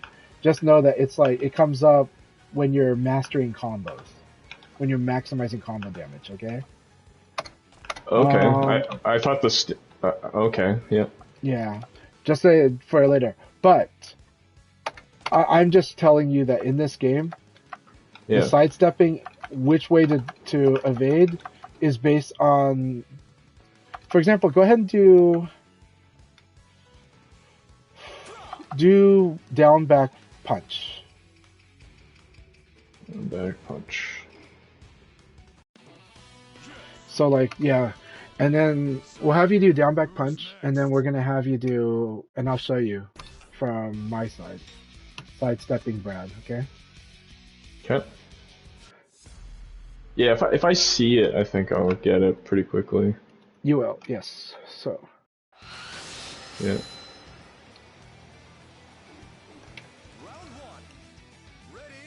Alright, so down back punch. Yep. Yes, that one. Okay, so block. I'm gonna elbow you and I want you to do a down back punch, okay? Yep. And I'm gonna tell you right now, I'm gonna evade up, which is his backside right now, okay? Yep. And that's because this move is evaded to his back. Now if you don't buffer, then you're hitting me because you're because I'm evading before your attack. Yeah, yeah. Okay? But in this game, the moment I touch you, you can do that down back punch. So, like, another mind game, I guess, is delaying attacks? Yes, yes. And we'll get into that. Yeah. And it's really important. Yeah. And delaying attack is a way to punish somebody for sidestepping. Gotcha.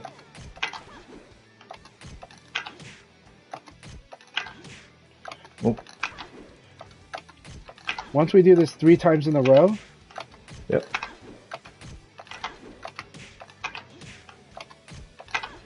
Okay, now that we've done that 3 times in a row, I'm going to evade to his front so you can see what happens. And you can also look at the color of the hit, okay? Yep. Oh. You did a counter hit. That looks so painful. if I evade the wrong direction of a half circular attack or a circular attack, I will get counter hit. So now, change your stance. Change your stance. Do forward punch and kick to change the stance. Okay, so now we're gonna do the same drill. Okay, down back punch. All right, and I'm gonna evade to his front. Oh, down back, my bad. Yep. See? There you go. Now I'm going to evade to his back. Right? So it's based on the backside, right? I got to evade to his backside to evade this particular attack.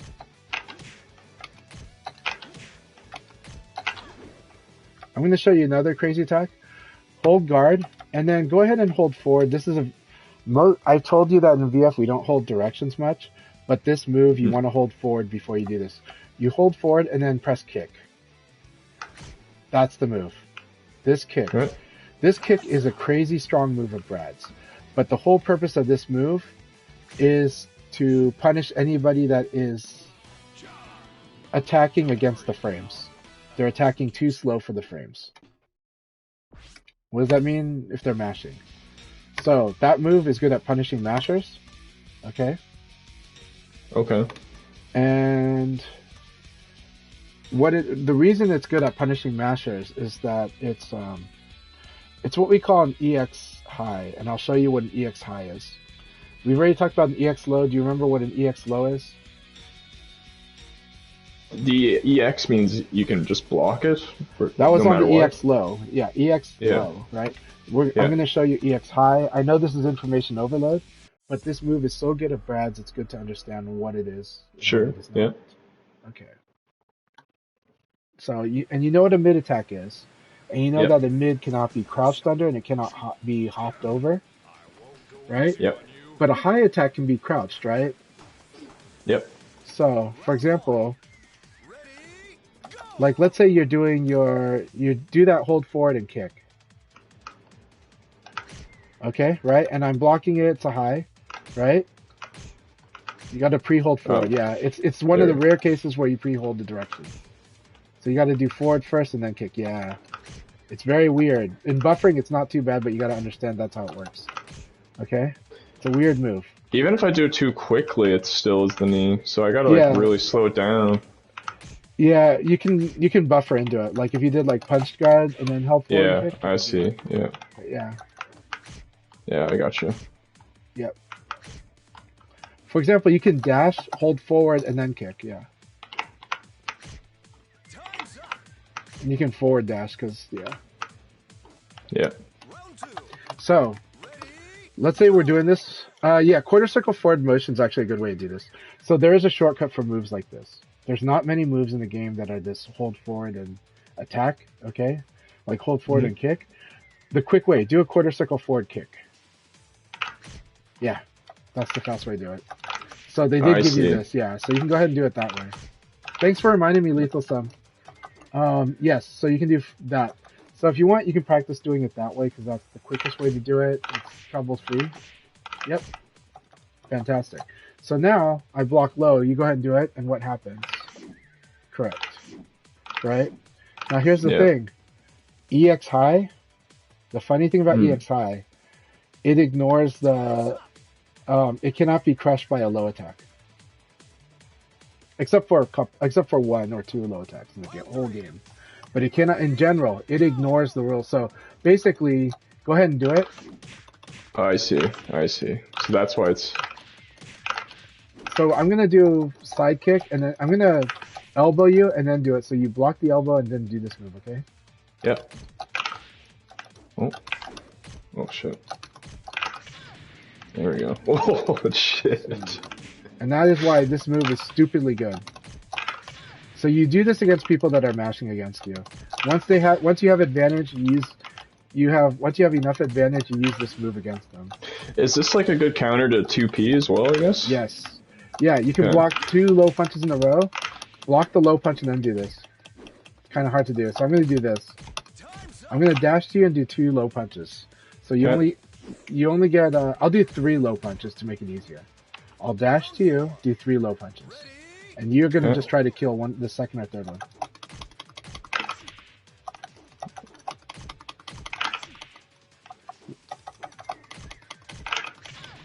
Oh, there we go. Yeah, remember to do the quarter circle forward before the kick. That makes it easier. Like, hit the kick slightly after is what it is. So. Yep. But if you pre-hold forward, it's a lot easier. In this case, because you're doing from guard.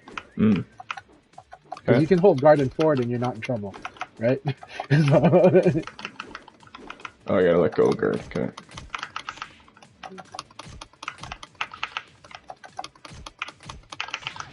There we go. And you can do that. Once you master this, you can do that 3PP, that same combo as you did with the high elbow.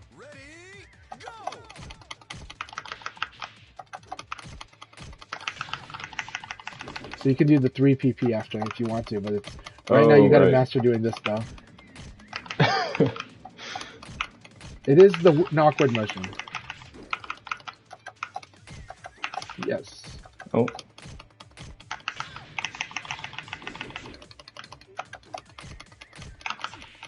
Oops.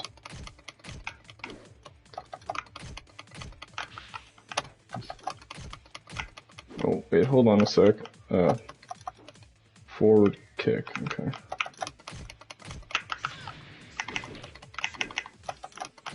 And then 3PP, okay. Very good. Yeah, I'll write that down. So this is what makes an EX high an EX high. And EX high, to put it in perspective, EX high, mids are still better than an EX high, but an EX high is better than a high. So EX just means you can't crush it? It just means it's modified in some way. EX just means it's some weird exception. EX stands for exception, let's say that. Okay. Right? Because it's not a normal high. It's an exception to the high. Because they added these as they went along. Virtua Fighter 4 introduced the EX low. EX mid, I can show you EX mid. So like, normal mid is, like if you crouch, then, and I do a mid, you're gonna get hit, right? Yep. Okay. Now, and then, like let's say I do this one, right? And if you low block this one, this is the EX mid. It's hard to show. Block high, then block low, okay? Yep. So I'm gonna delay that. It's so awkward. That's the EX mid. The EX mid is you can still block it low, it just neutralizes. And you hear that weird sound. Yeah.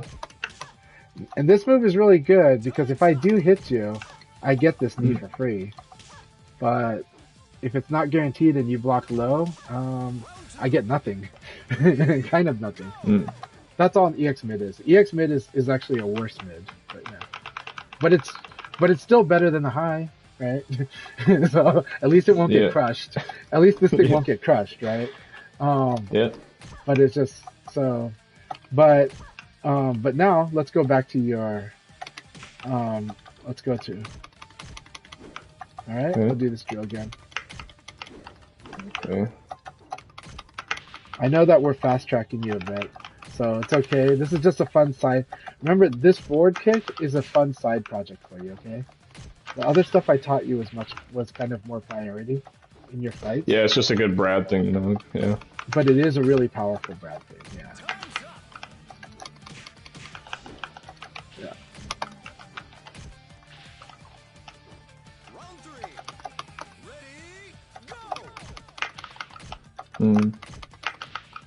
Yeah, actually, Ka said the correct reason. So I think the correct interpretation of EX is extra property. But, you know, that's just a very Japanese way to say it. You know? Gotcha. And then someone else will just be like, what's a property? You know? But it's like, you know. But in the States, we called it special. We used to call it special low, special high, special mid. All right, what was you going to say? So when I'm getting interrupted there, it's just simply I'm not inputting it quick enough, I guess? Yes, correct. Okay. So remember, you want to get used to the input buffer in this game. It takes a while. And the thing is when we're just using these, there's not much time. The stun, the block stun is very short, right? But, and so I will tell you, first off, I'm going to show you standard answers then. Typically, let's do a standard answer. But remember, this is even this standard answer is a long-term project. it takes a lot of people a while to get good at doing this. Just know that this is what you want to get the goal to be. Okay? Standard answer for a low punch. When you block, so high block the low punch, okay? Standard answer is to elbow right away after blocking it. That's the standard answer, right? Yep, perfect. Okay. And the thing is, in a match, this is so hard to do. But I will tell you, if in training mode you set the AI to one of the higher difficulty levels and spar with it, it will do this thing like 3 or 4 times in a row, every once in a while. And it's specifically trying to train you to do this. It's specifically training you to be like, oh, you blocked the low punch, can you like elbow right away after? You know, and because that's a hard thing to do. A lot of people, most people in America don't do this. I do, but my brain has to be kind of active. It has to be looking for that low punch, actually. It has to really have that low punch in my mind for me to do this most of the time. But sometimes I do it just on a whim, like when I just see it. But a lot of times I'm so distracted that this thing, like, it might be 3 low punches before I elbow it back, you know? But that's the standard response you want to get used to doing. And that's because that elbow, see how you're counter hitting me there? Yeah. When you get the counter hit or the crouch hit, you have a lot of things you can do. You really do. You are about, usually for most characters, not all, I don't know about Brad, but a lot of times you're +6 and the opponent's standing. And in that situation, they cannot duck a throw. So you get the mix-up situation. With all 3 of these, if you counter hit, you get the mix-up. So it's like I counter hit with this, I throw. I counter hit with this, I do the mid. And they can't fuzzy guard it. And I'll show, fuzzy guard is our way of cheating. Yeah. And when we have small disadvantage, we can fuzzy guard. So I'll show you a fuzzy guard really quick. Okay, elbow after you block my elbow, okay? Yep. So see how I've blocked it now? Yep. So now you know that I defend. So now I want you to throw me. Oops. So that's why it's a fuzzy. You're ducking and blocking. Yep. So so the throws are, and I told you before that like if I do this, I can't manually hold down. If I do this, I cannot do this at all. I cannot. This will not work. Okay. Like block this uppercut and then that. I cannot do that, right? Sorry. So we'll practice that drill so you can see I can't do it in that situation. I can only do it when I have a small disadvantage. I cannot do it when I have a large disadvantage. Okay. And so large advantage for you means mix up. It means really good idea to mix up now. And you get, and on those basic, the high jab, the elbow, the low punch, you get the mix up when you counter hit somebody and they end up standing as a result. And 6P is a good way to get that counter hit? Yeah, it is actually. I think for all but one character. You know? So, okay, so I'm going to do this and I'm going to fuzzy guard, okay? And just throw me. Okay. Is this fuzzy guardable? Okay, I don't think it is. Okay.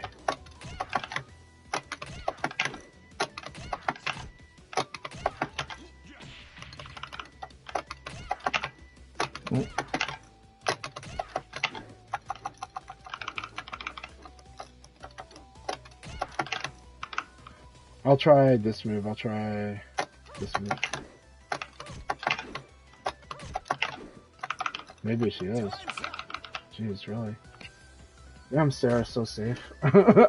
Sarah's like way too safe. Let's see here. I was very sure that this one cannot. Yeah, it might just be speed.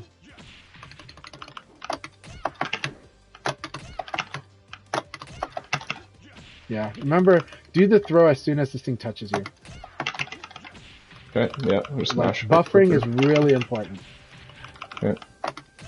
Even though there's yes, evade works against people that are buffering, there's a reason you want to buffer. Why do you think you'd want to buffer? Why should you buffer in general by default instead of delaying by default? It allows you to react quicker. Kind of, that's one reason. So that's the reason for using the buffer is that it makes it easier on you, right? And this game doesn't punish you for waiting. This game rewards you for inputting early. Okay. The real reason, though, also, you will get the most advantage. You will get the most benefit from the frame advantage. Yeah. Yes, gotcha. an evade can be used against you. That's true, but that should be more about what you were assuming the opponent was going to do, as opposed to, oh, I'm worried that they're going to evade me, so I will delay all the time. No, you delay when you specifically think they'll evade, or you delay when there's very direct reason to. But if you don't do it that way, if you're not buffering or you're not using the full frame advantage, your attacks are not as much better as they should be. Does that make sense? Like, yeah, you think you have a certain frame advantage, but you don't because you're not taking full advantage of it. Right? You're not making the most use of your moves. You're not making the best use of your moves when you're not using the frame advantage. Something might be +6, but if you're too slow, it might end up being +2 or whatever. Right, and then they can, and also they have a higher chance of counter hitting you when you delay. If you delay, their chance of counter hitting you if they choose attack is much higher. So suddenly your risk is higher. Yeah. So just know that you should make full use of your frames, and then your decisions to delay attack should be intentional. Should be because you think you're doing it to beat specifically a very specific thing. Okay, so. Is this really safe? Okay. Like, I have to wonder if this is really safe. I know, because I'm not quick enough, but here we go. But this is how we train it. Right? I got it, I think, though. I just gotta mash a bit. This is my first time using a block button on Hitbox 2. It's very different, I know. You are doing really great. Like, you really are, okay? Like, we've gotten way further. Trust me, there's a lot of times where I've taught this game and I've gone less than halfway through where we are now in like that's good. In like 1.5 times the amount of time. And so you're doing really great. If you feel like I'm pushing you, it's because I trust you on that, but at the same time, but again, I don't expect you to remember everything, but you can always come back and ask me, like, what was that thing we were working on again? And yeah, I'll definitely be doing that, I think. But I think this helps you understand VF a little more, right? I should have access to the VOD too. You probably saved them? Or... Yes, I do. I upload them and I save them. So you're going to see... now this is going to be the basic pattern. So I've told you... I will tell you this. High jab, low jab, elbow, throw. I used to call this Pete, punches, which is the high jab and the low jab, elbow, throws, and then E was for defense because pet D just sounds dumb and confusing. So... Pete was punches, elbows, throws, and defense. Actually, it used to be escapes, but escapes is so confusing too. Defense just means any defense thing. It means block, guard, throw, escape. Your basic defense should be the guard, throw, escape that we went over, right? You hold, anytime you're guarding, you should be holding a throw, escape. Always in this game. Train yourself to do that. Always do a throw, escape whenever you guard. Always be holding throw, escape when you're guarding. Yeah, and then remember, the trick is to, you know, you're not going to always block. And you don't want to do like, oh, I'm doing guard throw escape, so I'll just never leave block. No. You still want to be active. You do want to let go of it eventually. So you don't want to trap yourself into just like holding guard and throw escape forever. That's a bad habit, and you will get thrown or guard broken or low attack for that. But you want to make it a natural part of guarding in general. Right? Like, let's say you did your... Like, let's say you did that kick, that whiffed, right? Well, normally, when you whiff an attack, you'll probably guard, right? Yeah. So that should be a time when you do a guard throw escape, is when you whiff. So you should also... Yeah, that's very different from anything I've played before. So in this game, you always want to do a guard throw escape. You always want to be preventing some throw. And so that's why I said, maybe the first week, just do the forward throw. Because a lot of characters' strongest throw is the forward throw. And characters that have good back and forward throws, if they have a good back throw, they also have a good forward throw. So for the first week, you don't want to get into the mind games yet. Your brain is being used for learning the basics of the game. So just deny the forward throw and just make it a mechanical process. Anytime I'm guarding, I sidestep and did nothing, I better guard, and then I let go and attack again. I missed this attack, I better hold guard throw skip for a second, then I move, right? And so the main thing is that you still want to flow around, you still want to fight, but when you find yourself in trouble, you do the guard throw skip.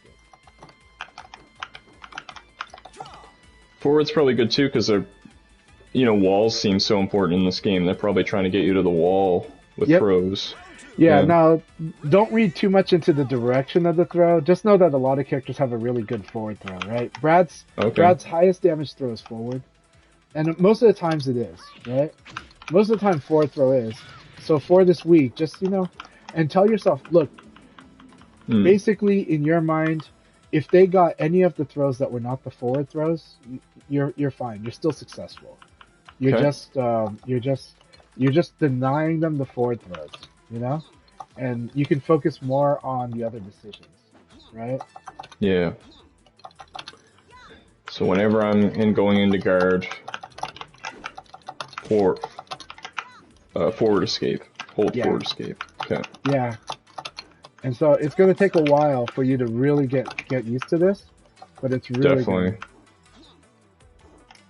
And so that's why I'm saying, make that one just a mechanical process while you're learning. The mind game can come later. But if you try to mind game it right now, you won't know if you did the right throw escape. You'll be like, your brain will be like, you won't be free to do your other Doing stuff. too much at once. Yeah. Gotcha. You'll be mentally stacked without even by focusing on the wrong thing. And later on, but I do have a really in-depth throw escape guide. But it's meant for you to do this first for like at least a week.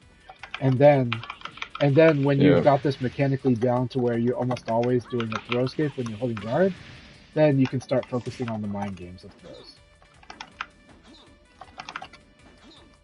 But that one also tells you basic strategies too.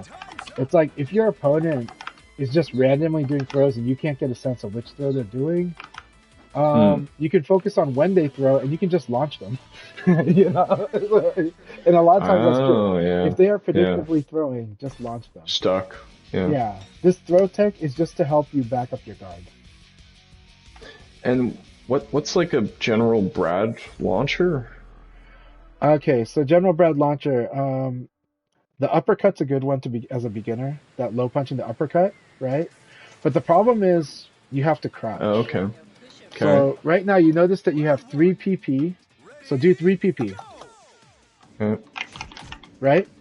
You have that, right? But then do low punch in the uppercut. Right? And that's weird because 3P is a very different move there, right? That's because this uppercut is from crouch. Now, as a beginner, start with it from the low punch. When you hit them with the low punch, then you do the uppercut, okay? But I'm going to show you right now how to do it quickly. Okay. Yeah, I guess I'm just wondering, like, what do I do to blow someone up when they try to throw me, right? When they try to throw you? Oh, okay. So do, like if I do 9K? duck them. I think it's 9K. Okay. You can also do that high uppercut, forward punch and kick. Forward punch and kick. Yeah. Forward punch and kick. The high elbow, yeah. Just do that when you think they're going to throw you. Remember the combo. Oh, okay. Right. So practice that combo. Attacks beat it, yeah. What's the combo? Oh, yeah. 3 PP, yeah. So the down forward PP. So forward punch and kick, down forward PP punch. And then the kicks, yeah. Okay. So that into the upper elbow, into the kick, yeah. Now another one, forward kick and guard. Press forward kick and guard. Forward kick. Kick and guard same time. Okay. That? Nope. Tap him and say all 3 at the same time. Forward. Oh, all 3. Yep. Whoa. That's his launcher. This is actually the one you'd want to do if they were trying to throw you. And like, you know how I said, like, if you get a counter hit with like a jab, right? Yep. Then you would do that move. Then you can do that move if you think they're gonna, like. Okay. I'm going to elbow. When you block the elbow, do a single jab. Yeah, and then you can mix up there. Yep, like that. And if you think I'm gonna mash an attack, do that. Okay. So like, let's practice that. I think that should work. 12 frame. I think it's a 17 frame.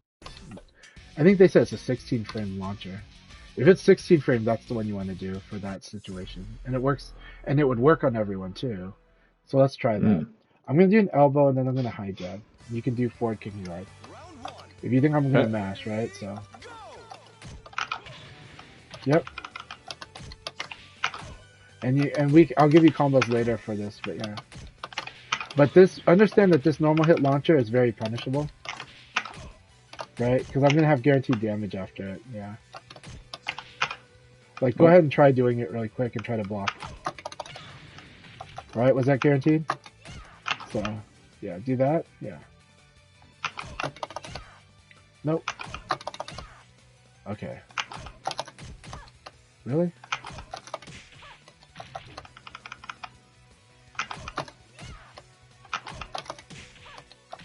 Okay. So. You just want me to hold block after? Yep. Yeah. Okay. You're doing great. I'm just checking to see how punishable it is. Oh, I see. It's minus 15, yeah. It looks like a minus 15, but yeah. But anyways, but he's got a lot of knees, but that knee is a good one. So I'll say that's a good one. Like when you get like that counter hit like this, and you're gonna learn high damage combos with this knee later. But that's his main launcher when someone wants to throw. But for now, that forward punch and kick's fantastic. If you think they're gonna throw, that one's really good. It's just that somebody might mash low first, and that's where it would lose, right? Gotcha. Right? So like, I'll elbow, and then you're going to do the launcher, okay? Any launcher you want. Elbow. So I'm gonna elbow. No, elbow. Then you're gonna jab. So. Oh, okay. I see. And so I'm gonna elbow. You block it. I'm gonna mash punches. After that, so you do high jab into a launcher, okay? Yep. Yep, just like that.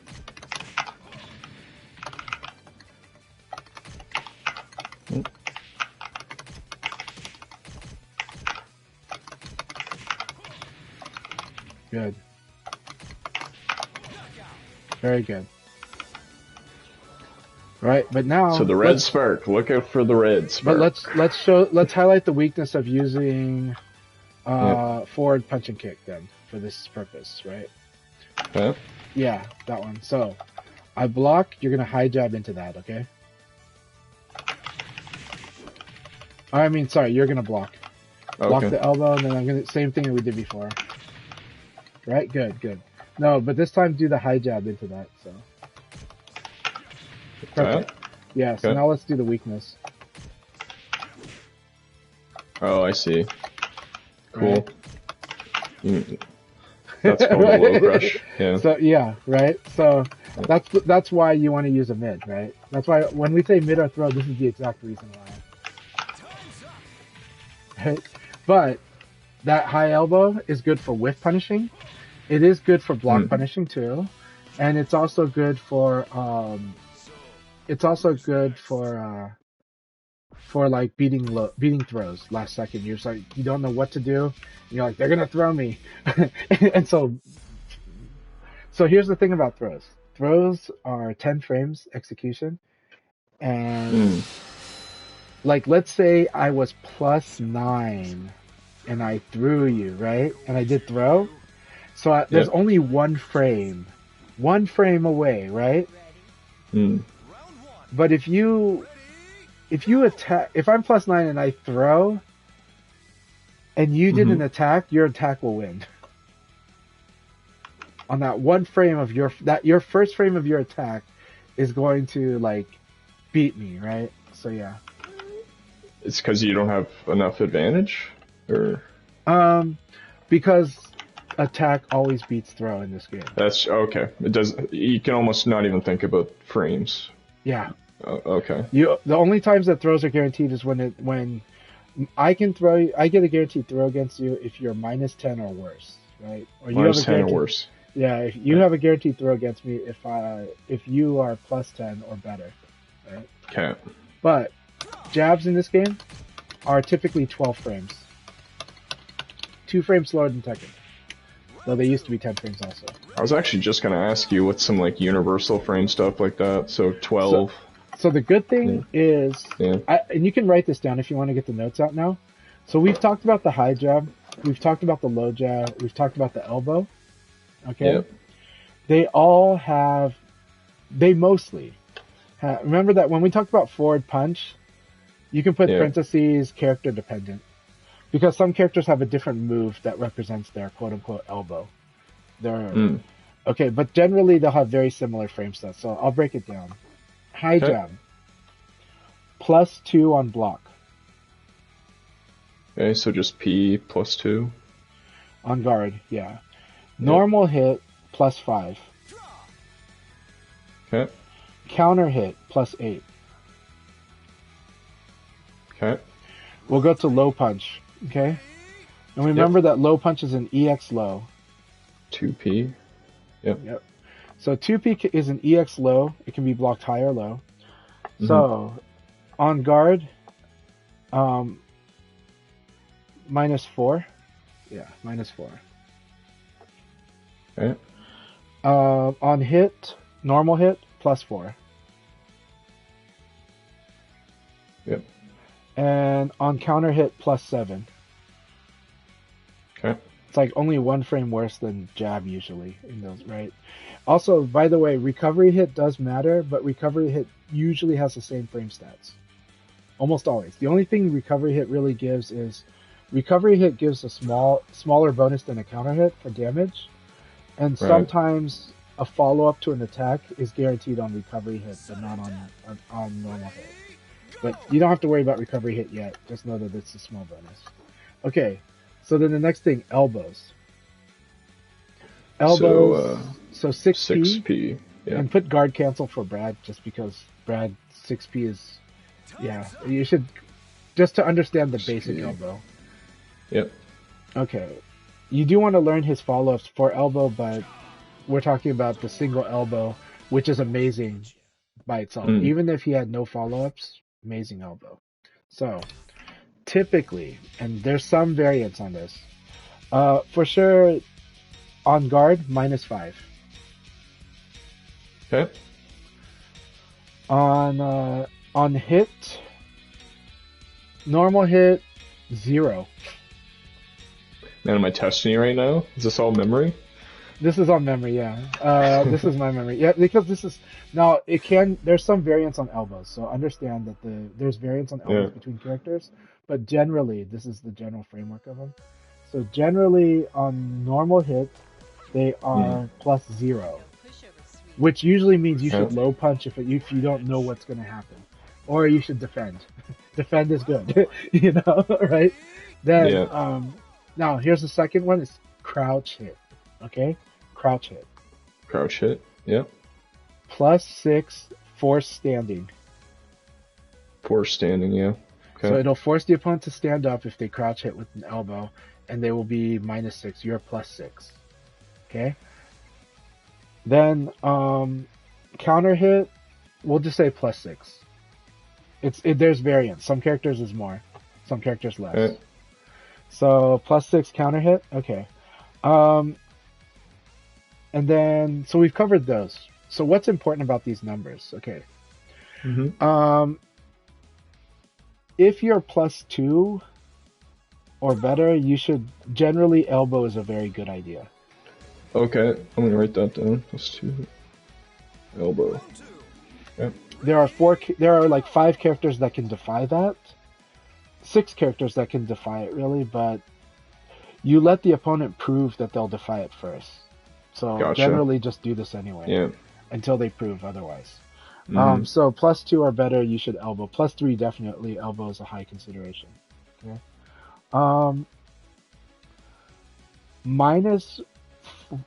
Okay, this is a little hard. -2 and -3, manual, say 2G fuzzy guard. We'll call it the 2G fuzzy guard. 2G fuzzy guard. Okay.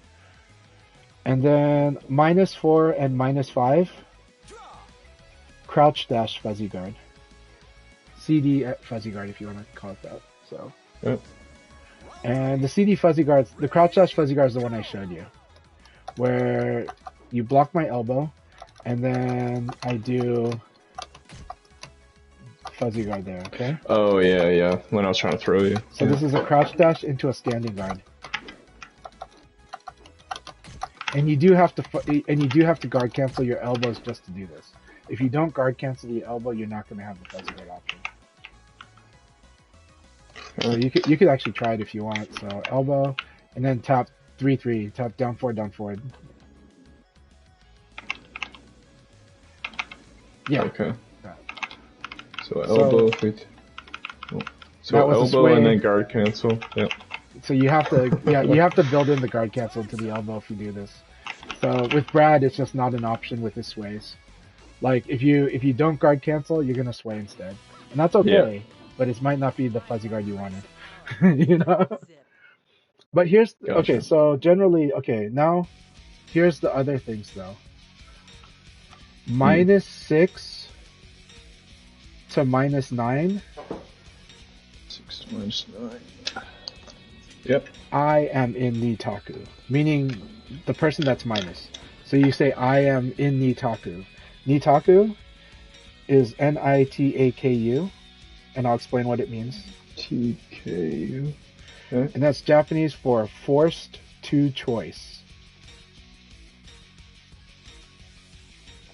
Okay.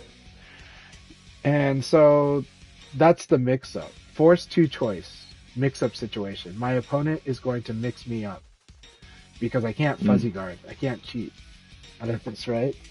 And fuzzy guard's not foolproof, but it's just such a good option. Nitaku, forced to choice. Americans call it a 50-50. I don't like calling it 50-50 because two reasons. One, your opponent is almost never 50-50. And two, the damages are probably different, which means the weights of the options are different. Right? It's not like, and so thinking of it as a 50-50 might get you to not try to actually YOMI your opponent. You might just give in to saying it's random when your opponent actually probably has a real pattern. In fact, humans are so terrible at randomness that it's pretty guaranteed they have a pattern. You know, so they just don't know it, and you don't have to hack the pattern. You just have to play against it. I see. Yep. Yeah. So then the term is Nick. Sorry, say it again. Nitaku. Nitaku. Okay. Yeah. Because you'll hear this lingo so much, it's good to learn it. So Nitaku. And just means you can just say two choice. Two choice. Yeah. Okay. Now, same as with advantage, right? +2. We've said what it is. We said that basically +2, technically +1. +1 to +5, my opponent can fuzzy guard. Doesn't mean they will, it just means they can. Okay? Yeah. +6 to +9, I have Nitaku. I should mix up my opponent. Gotcha. Yeah. And then +10, I should throw my opponent. It's not the only option, it's just a suggestion, because you can still do so many things, but honestly... No, I like these general stuff, just for a starting point, you know? Yep. Like, yeah. +12, PK. Okay. I should do punch, then kick. P, then K. Punch, kick. That is the standard guard punish. Right? Okay. So P, then K. Now here's the funny thing about P and then K. If my opponent does PK to me, I can fuzzy guard. I can crouch dash fuzzy guard. I can CD fuzzy. Can be CD'd, fuzzied. Okay.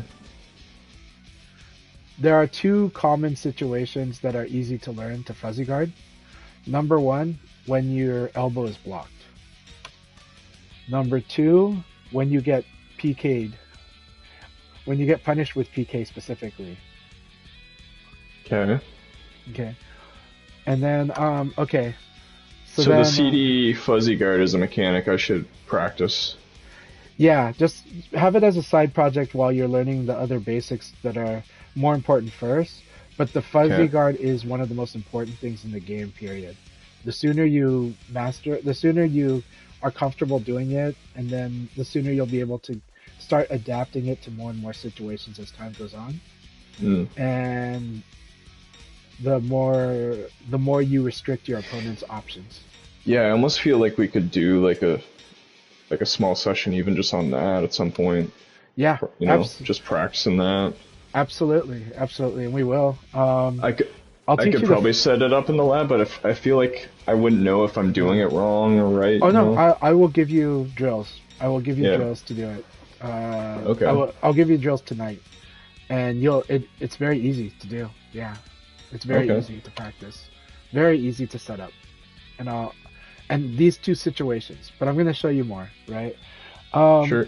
On the note about high jab. Yep. PG into high jab into elbow is a standard setup. P into elbow, okay. P into 3P? So into 6P. Yeah. 6P, sorry, yeah. Yep.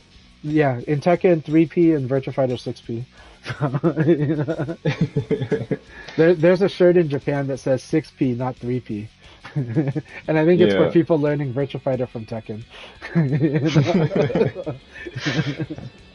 Gotcha.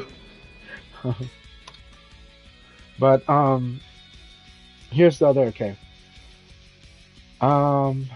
plus 13. A few characters have a punish. Okay. Plus 15. Learn this punish. Learn your 15 frame punisher. Oh, okay. Okay. Learn 17 frame punisher too, or 18 actually, but yeah. So with 15 frame punisher, would that be some sort of launcher, like a? Usually it's like it's kind of modest actually. Okay. It's a launcher, but it's modest. It's like their high elbow probably, to be honest. It's something like those high elbow combos. So 15 frame, and then figure out your 17 and 18 frame. You'll figure it out by learning your character for bigger damage combos, punishes for those. Yeah, that's some stuff I can probably just Google. But just know that the standard basics are the -10, which is throw, -12 PK, but some characters can do -11, but that doesn't. You'll be -12 regardless. -13 is a minor one. It's not really as big as important, but -15 is definitely important. Okay. And especially because you're Brad. So Brad wants to whiff punish. Brad is good at guard punish. Guard punish. Okay. Yeah. I will give you tonight. I'll give you the drills for fuzzy guard, and I will send you materials about Brad and other stuff too. That's great. I was just going to ask you, where should I go for character specifics, I guess? Yeah. I will get you all those. So the things that I'm going to provide for you, there is a tutorial series by Miyavi Engos, character by character. Those are pretty good. They have subtitles. Now, the trickier one that you're going to have to read from a translation, but I will give you the link for the translations and the videos, is Shiwapon, who's like he's one of he's number 1 or number 2 in the world. In the real Japanese tech, huh? Yeah, he made a countermeasure series. He is the master of defense. He is the master of defense in this game. And he has a series where he breaks down how to deal with the most annoying stuff that the other characters do. This will teach you the annoying stuff the characters do, including your character, and then it teaches you how to deal with them. It's really good. It's a really good way to learn. Yeah, it's been great learning all the mechanics, but I am curious to learn more about the characters. Yeah. But what I will say is that the thing about VF, it is a system first game. Yeah, it's system first. Like this, mastering this, like I'm gonna like what I do with the low jab, elbow, and punch is really critical. Because ultimately, what you're gonna see is how people use the character's move list around that kind of framework, and then they'll learn. Yeah, then they'll definitely learn those other things too. Like Brad is good at counter hitting, like punishing people that mash attack, right? But EX high, what's amazing about it? Can't be crushed. What's the weak? Do you want to guess the weakness for the EX high? Oh shit, let me think. Can't be crushed. It can't be crushed, but the mid like hit weaker or something, right? The EX mid hit. Yeah. Yeah. But so the EX high, the weakness is that it can be ducked and then whiff punished. Okay. So like they can't interrupt you. They can't interrupt your attack, but they can definitely punish you for missing it. I see. So they can duck, wait, and then hit you. They can still do like Tekken, like you know how Tekken has duck and then wall standing. Wall standing, yeah. Right? Yeah. That still works against EX highs. It's just that if you do it too early, you're gonna get smacked. Right? If you try to interrupt the EX high, you will lose. But if you wait for it to miss its hit frames, then it's open.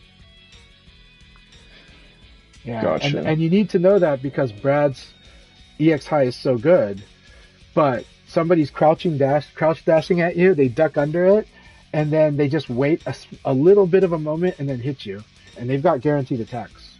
Like a full punish kind of thing? Full punish. You know how Brad 6P plus K is a good punisher? Brad could basically duck under.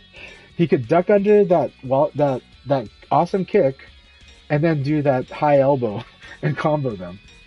But he could also do more. He could probably do that 6K plus G launcher and do a full combo. Gotcha. He just has to be well versed in doing it.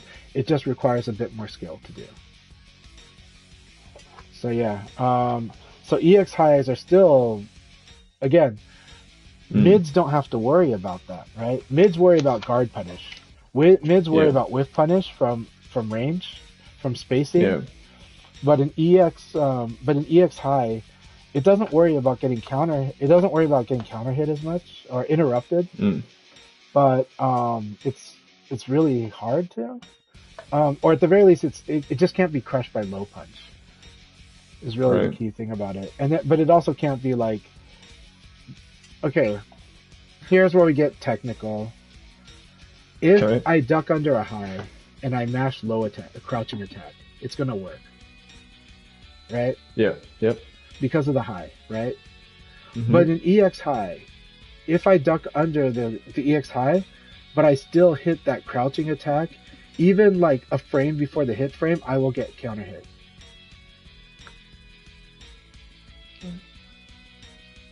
Because it's like, oh, you're in the middle of an attack. The EX high is one. You know, so that's the property of the EX is it can counter hit you even if you're doing a low crush. Even if you're trying to crush, yeah, it just won't be crushed. The exception is Leon's low kick is the only move I know of that ignores EX high, and you don't have to worry about it. Just know, well, you do against me, but I will tell you when we fight, so you won't have to worry about it. Okay. But yeah. Sorry, that's a lot of information. But the basics that you know in those frame numbers, I'll get you all those other materials. What are your thoughts or questions on I feel spoiled. For the past since July, I've been learning fighting games like on my own. Yeah. So I've never had someone like walk me through a new game like this. It's just so helpful. I almost don't know why you're doing it.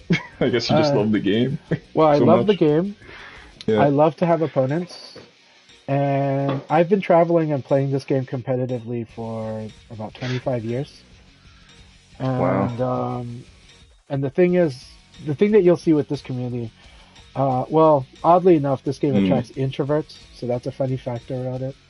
But but we all know the value of having good opponents because sometimes we're in areas that don't have many opponents. And I've traveled a lot. 25 years ago, I traveled to New York to play this game. And you're in the West in the States? I live in Oregon. Okay. Yeah. I drive to Seattle every month. I've played people in France. I've played in Japan. I've played people in Thailand. I will be playing 2 different groups of people in China next month. And I've played with people from all around the world. And you've been coaching people like this for a long time too? Yeah, the coaching in my scene. I've been coaching for 25 years, but as far as coaching people in other regions, probably about 20. Yeah, about 20 years. Yeah, that's amazing. But it's a tricky game to teach. I feel like we've gotten better at teaching it like only in the last 10 years, and especially the last 5 years. We really got better at teaching this game because we kind of understand where people are coming from, or where they get confused, or where we need to emphasize. But can we teach it better? We can. Yeah, I will say, like, mechanically, everything you explain everything really well. It's more just me getting used to the controls, I think. Yes. Yeah, so that's why you saw me really talk about the controls from the start, right? And we were walking slowly through those controls because the controls feel very different from the other fighting games, right? And this game wants you to tap directions. The other games are happy with you holding directions, right? Mm-hmm. This game, only a few moves want you to hold directions, but most of them want you to tap. And so learning each move is a little weird. And Mortal Kombat was a good comparison that you brought up because Mortal Kombat has its own way of controlling too. And it has a guard button. Soul Calibur is easy. Even though Soul Calibur has a guard button, it's very easy because it does. Yeah, MK has a block button, and it also kind of has buffering as well. You can really input moves early in that game. People are joking. Princess joked that I not only love the game, but I understand the smell of it too. What is that? But well, the thing is what I would say is one thing I love about Virtua Fighter is I grew up loving martial arts and martial arts movies too, but martial arts also. And this game reminds me a lot of martial arts. Teaching it too, and the thing that you do get in a martial art that you might not get in a video game is this, people when they do lessons, they probably paid for the lessons or they have a Sifu directly in front of them. And so there's a sense of discipline and a sense of, I better learn this, but then there's a community learning. There's like, I don't go into the dojo expecting to beat my master. And I don't go into the dojo expecting to beat the seniors, but I will try my best. And I am going to do my best to apply techniques I'm learning. And I might even try techniques I didn't learn in the dojo. But then I have to learn through that process, And I think Virtua Fighter lends itself to that too. And that might not make sense yet. But I think later on, when I say this is a system-first game, part of the crazy thing about this game is there's so many moves. And yet, I'd say over 99% of them are useful moves. They might not be like always the best move, but they're going to have a use somewhere. They're going to have an application.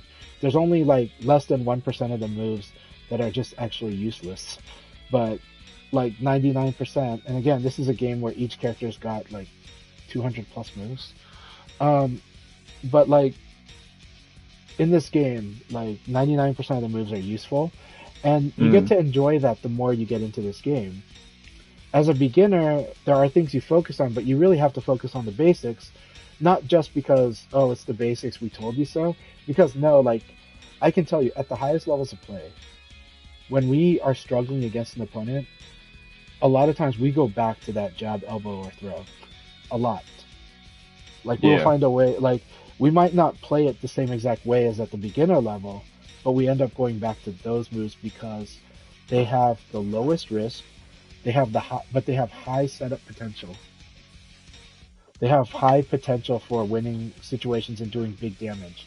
And the numbers I gave you pretty much told you that all of them, if they get a counter hit or a crouch hit, will set up a mix-up. Yeah. and that's despite the fact that they are all very low risk. A two choice.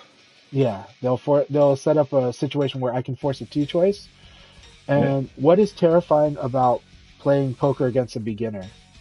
He might go all in. You can't predict stupid. Like he might go all in on you out of nowhere, and you might have to just fold like a lot because he just keeps going all in, and you don't really know, right? Yeah. But in this game, you can't really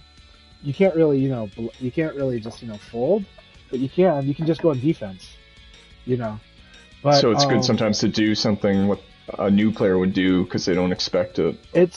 It's more like that mix-up situation is the situation where the guessing skill or the decision it's your opportunity to score something big against somebody better than you. Yeah. Like your opponent might just go, oh, you're good at guard punching, I'm just not going to do guard punishable stuff. Right?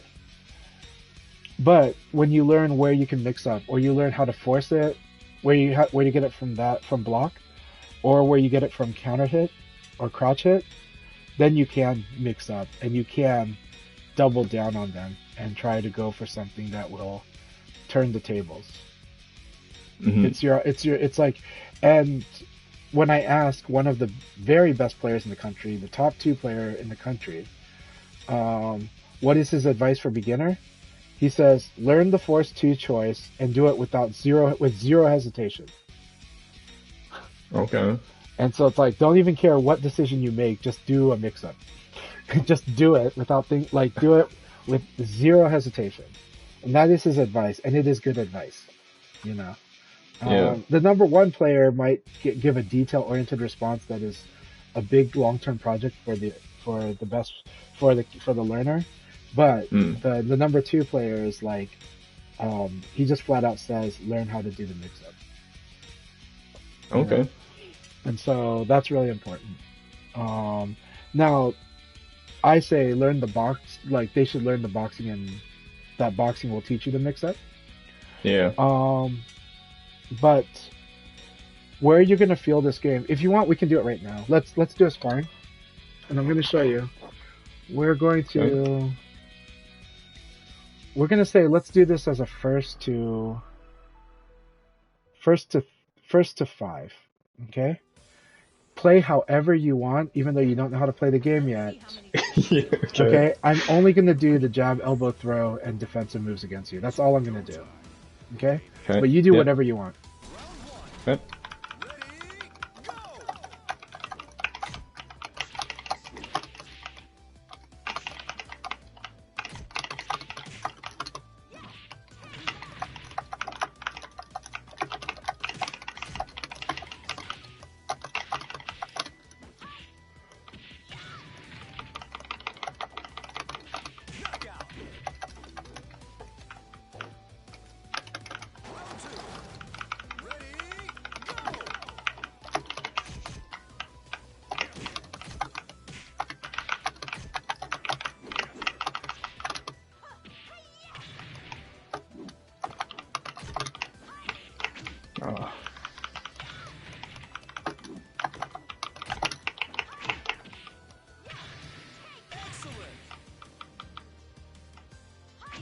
Lethal Sum, yes, when you evade, the better you get this game, the better you get at seeing the situation from evade, but it's insanely hard.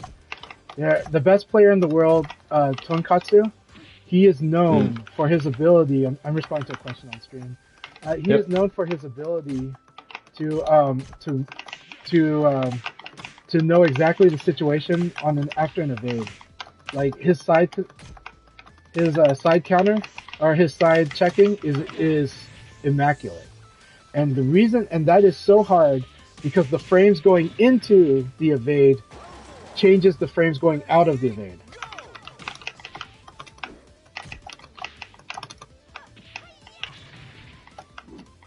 So if the frame situation was weird at the start, it's like before the evade, it is weird after the evade too. Like it changes what it determines. So you need, like, it's not as straightforward as like on block or on hit or on counter hit. Except for when you hit. in the evade.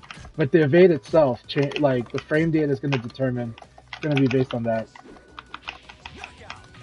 All right, so that's 1, 1, 0. We're doing first to 5. Better run home to Mama now. What Ka said. Yeah, Ka is really good at answering questions too. So please definitely listen to Ka. He's got good answers, and I'll try to give good answers too.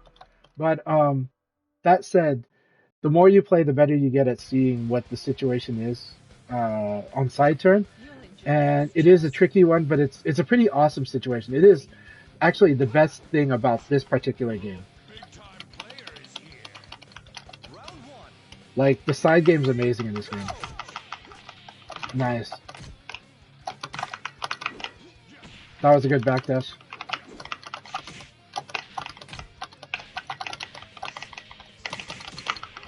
You're doing good. You max damage.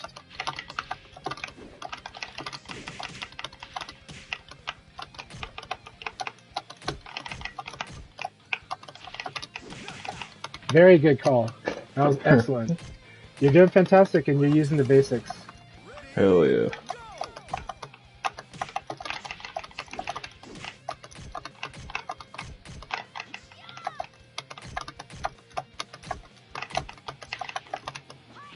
Damn. I'm watching for that. I'm trying to get one break. I'm talking about successful evade, but failed evade, they're doing canceling, and they are also reading some of the situations there too. But successful evade, really, because side turn is something that gets won by either an attack that forces side turn, a successful evade, or correct use of offensive move. That's usually how side turn begins. And then it can be sustained through the decisions that are made from the person that is attacking the person that's in side turn. There we go.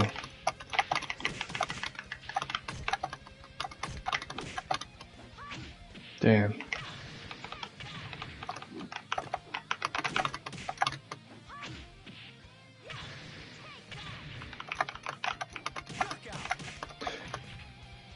Are some of those neutral throws? I do mix it up, but no, right now I've mostly been doing back and forward. Okay, okay.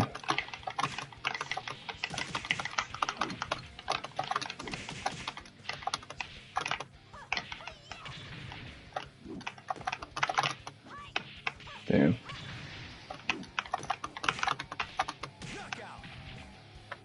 So. But you're doing a fantastic job. You're giving me a lot of harder times than a lot of people give me on this drill. I'm kind of just trying to watch out for the throw. Yeah, it's good though, because actually I think you realize realize that when I play with this restriction, throw is my highest damage source. Right. And so that imbalance gives you a lot of things to work with there.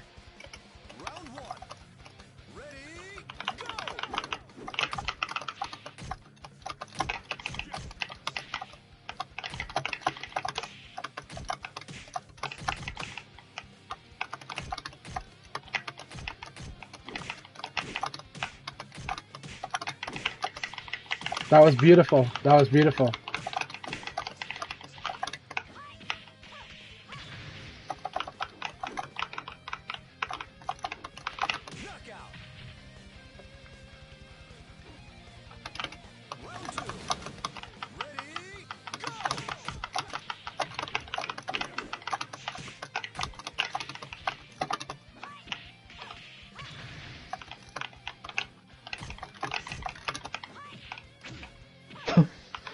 Man, her throw animations are so cool. I think so too.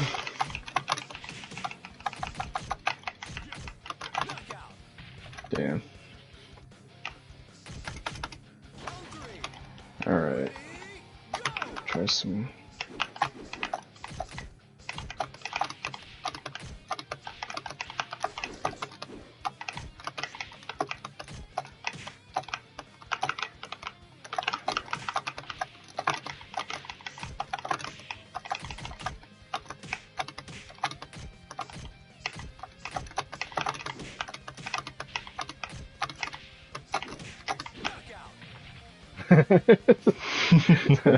This is 3, right? 2 or 3? This is second L. Yeah. Okay, 2-0. All right. It's not looking good. If they whiff, you have to look at the total frames of their attack and subtract. But then, yeah, but usually you can whiff punish with a fast move attack. You can usually whiff punish with a fast attack lethal stun. Hey, Blurring, awesome to see you. Hope you're doing well. Good morning.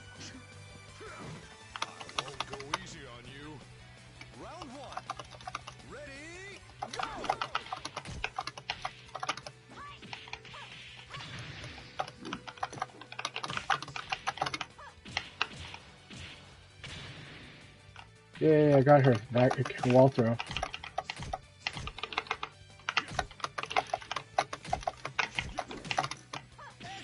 It's the problem with highs. I see that elbow, that upper. I'm like, oh, there's a high after that.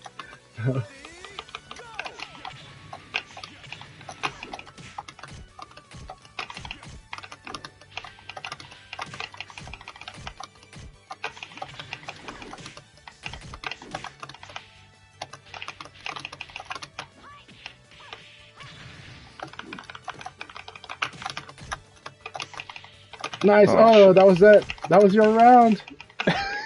I know. I wasn't expecting it.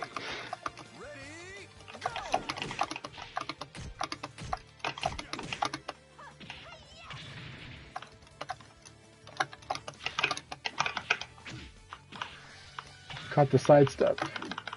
Might not even been intentional, but... No, I actually was trying to guard cancel SS like in practice. I see. And I got exploded for it. So, how are you feeling about this? Or this match? Yeah. Oh, it's great. I'm just trying to, you know, do a bit of what we practiced tonight instead of just hitting buttons. You're doing very good though. Like honestly, you're giving me a much harder time because you're keeping it simple.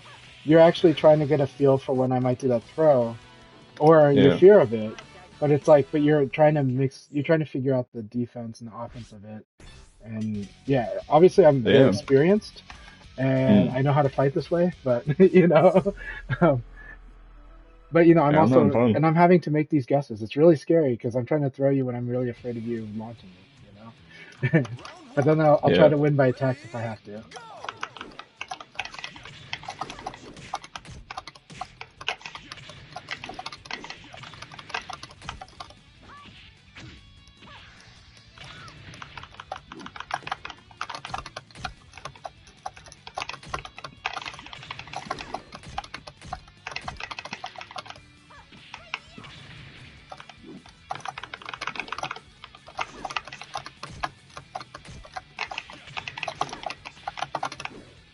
Oh, very good duck. That was such a good duck. So now I use the fadeaway. I will tell you, this crouch backdash is the worst movement option. But if you're precise with it, it's great, but it's the worst movement option because it has the highest risk. You can get blown up so bad for doing it because you don't move that far back. And like, you get counter hit, you can get staggered. Which I haven't even taught you that one yet. But.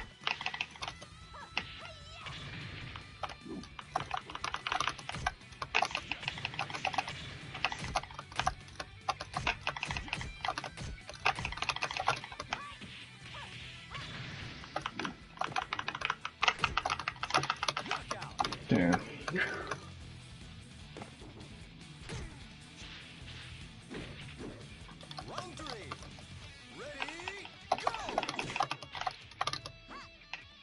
Oh.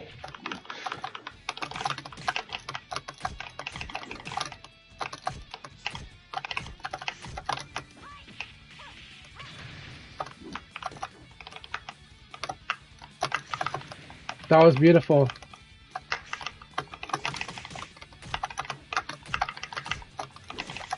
It's a very good move for this drill. Like, really good move for this drill.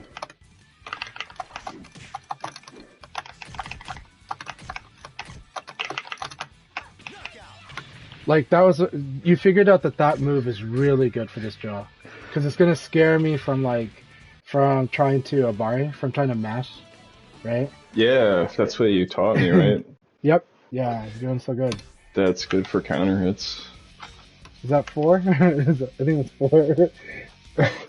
Getting to 5, alright. But this is a fun drill. Like, you're getting better and better with each game, too. You're seeing how... I think you're seeing the pace of the decision-making of the game, too.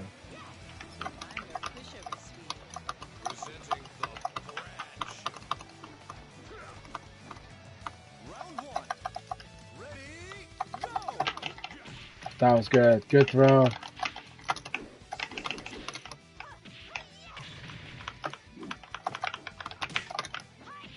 Damn.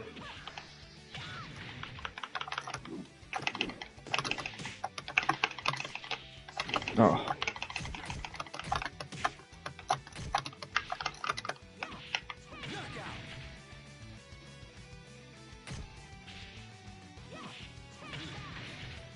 Yeah, if you get hit by a half circular, and if you evade the wrong way, you get counter hit. If you get hit by other moves, I don't think it's a counter hit though.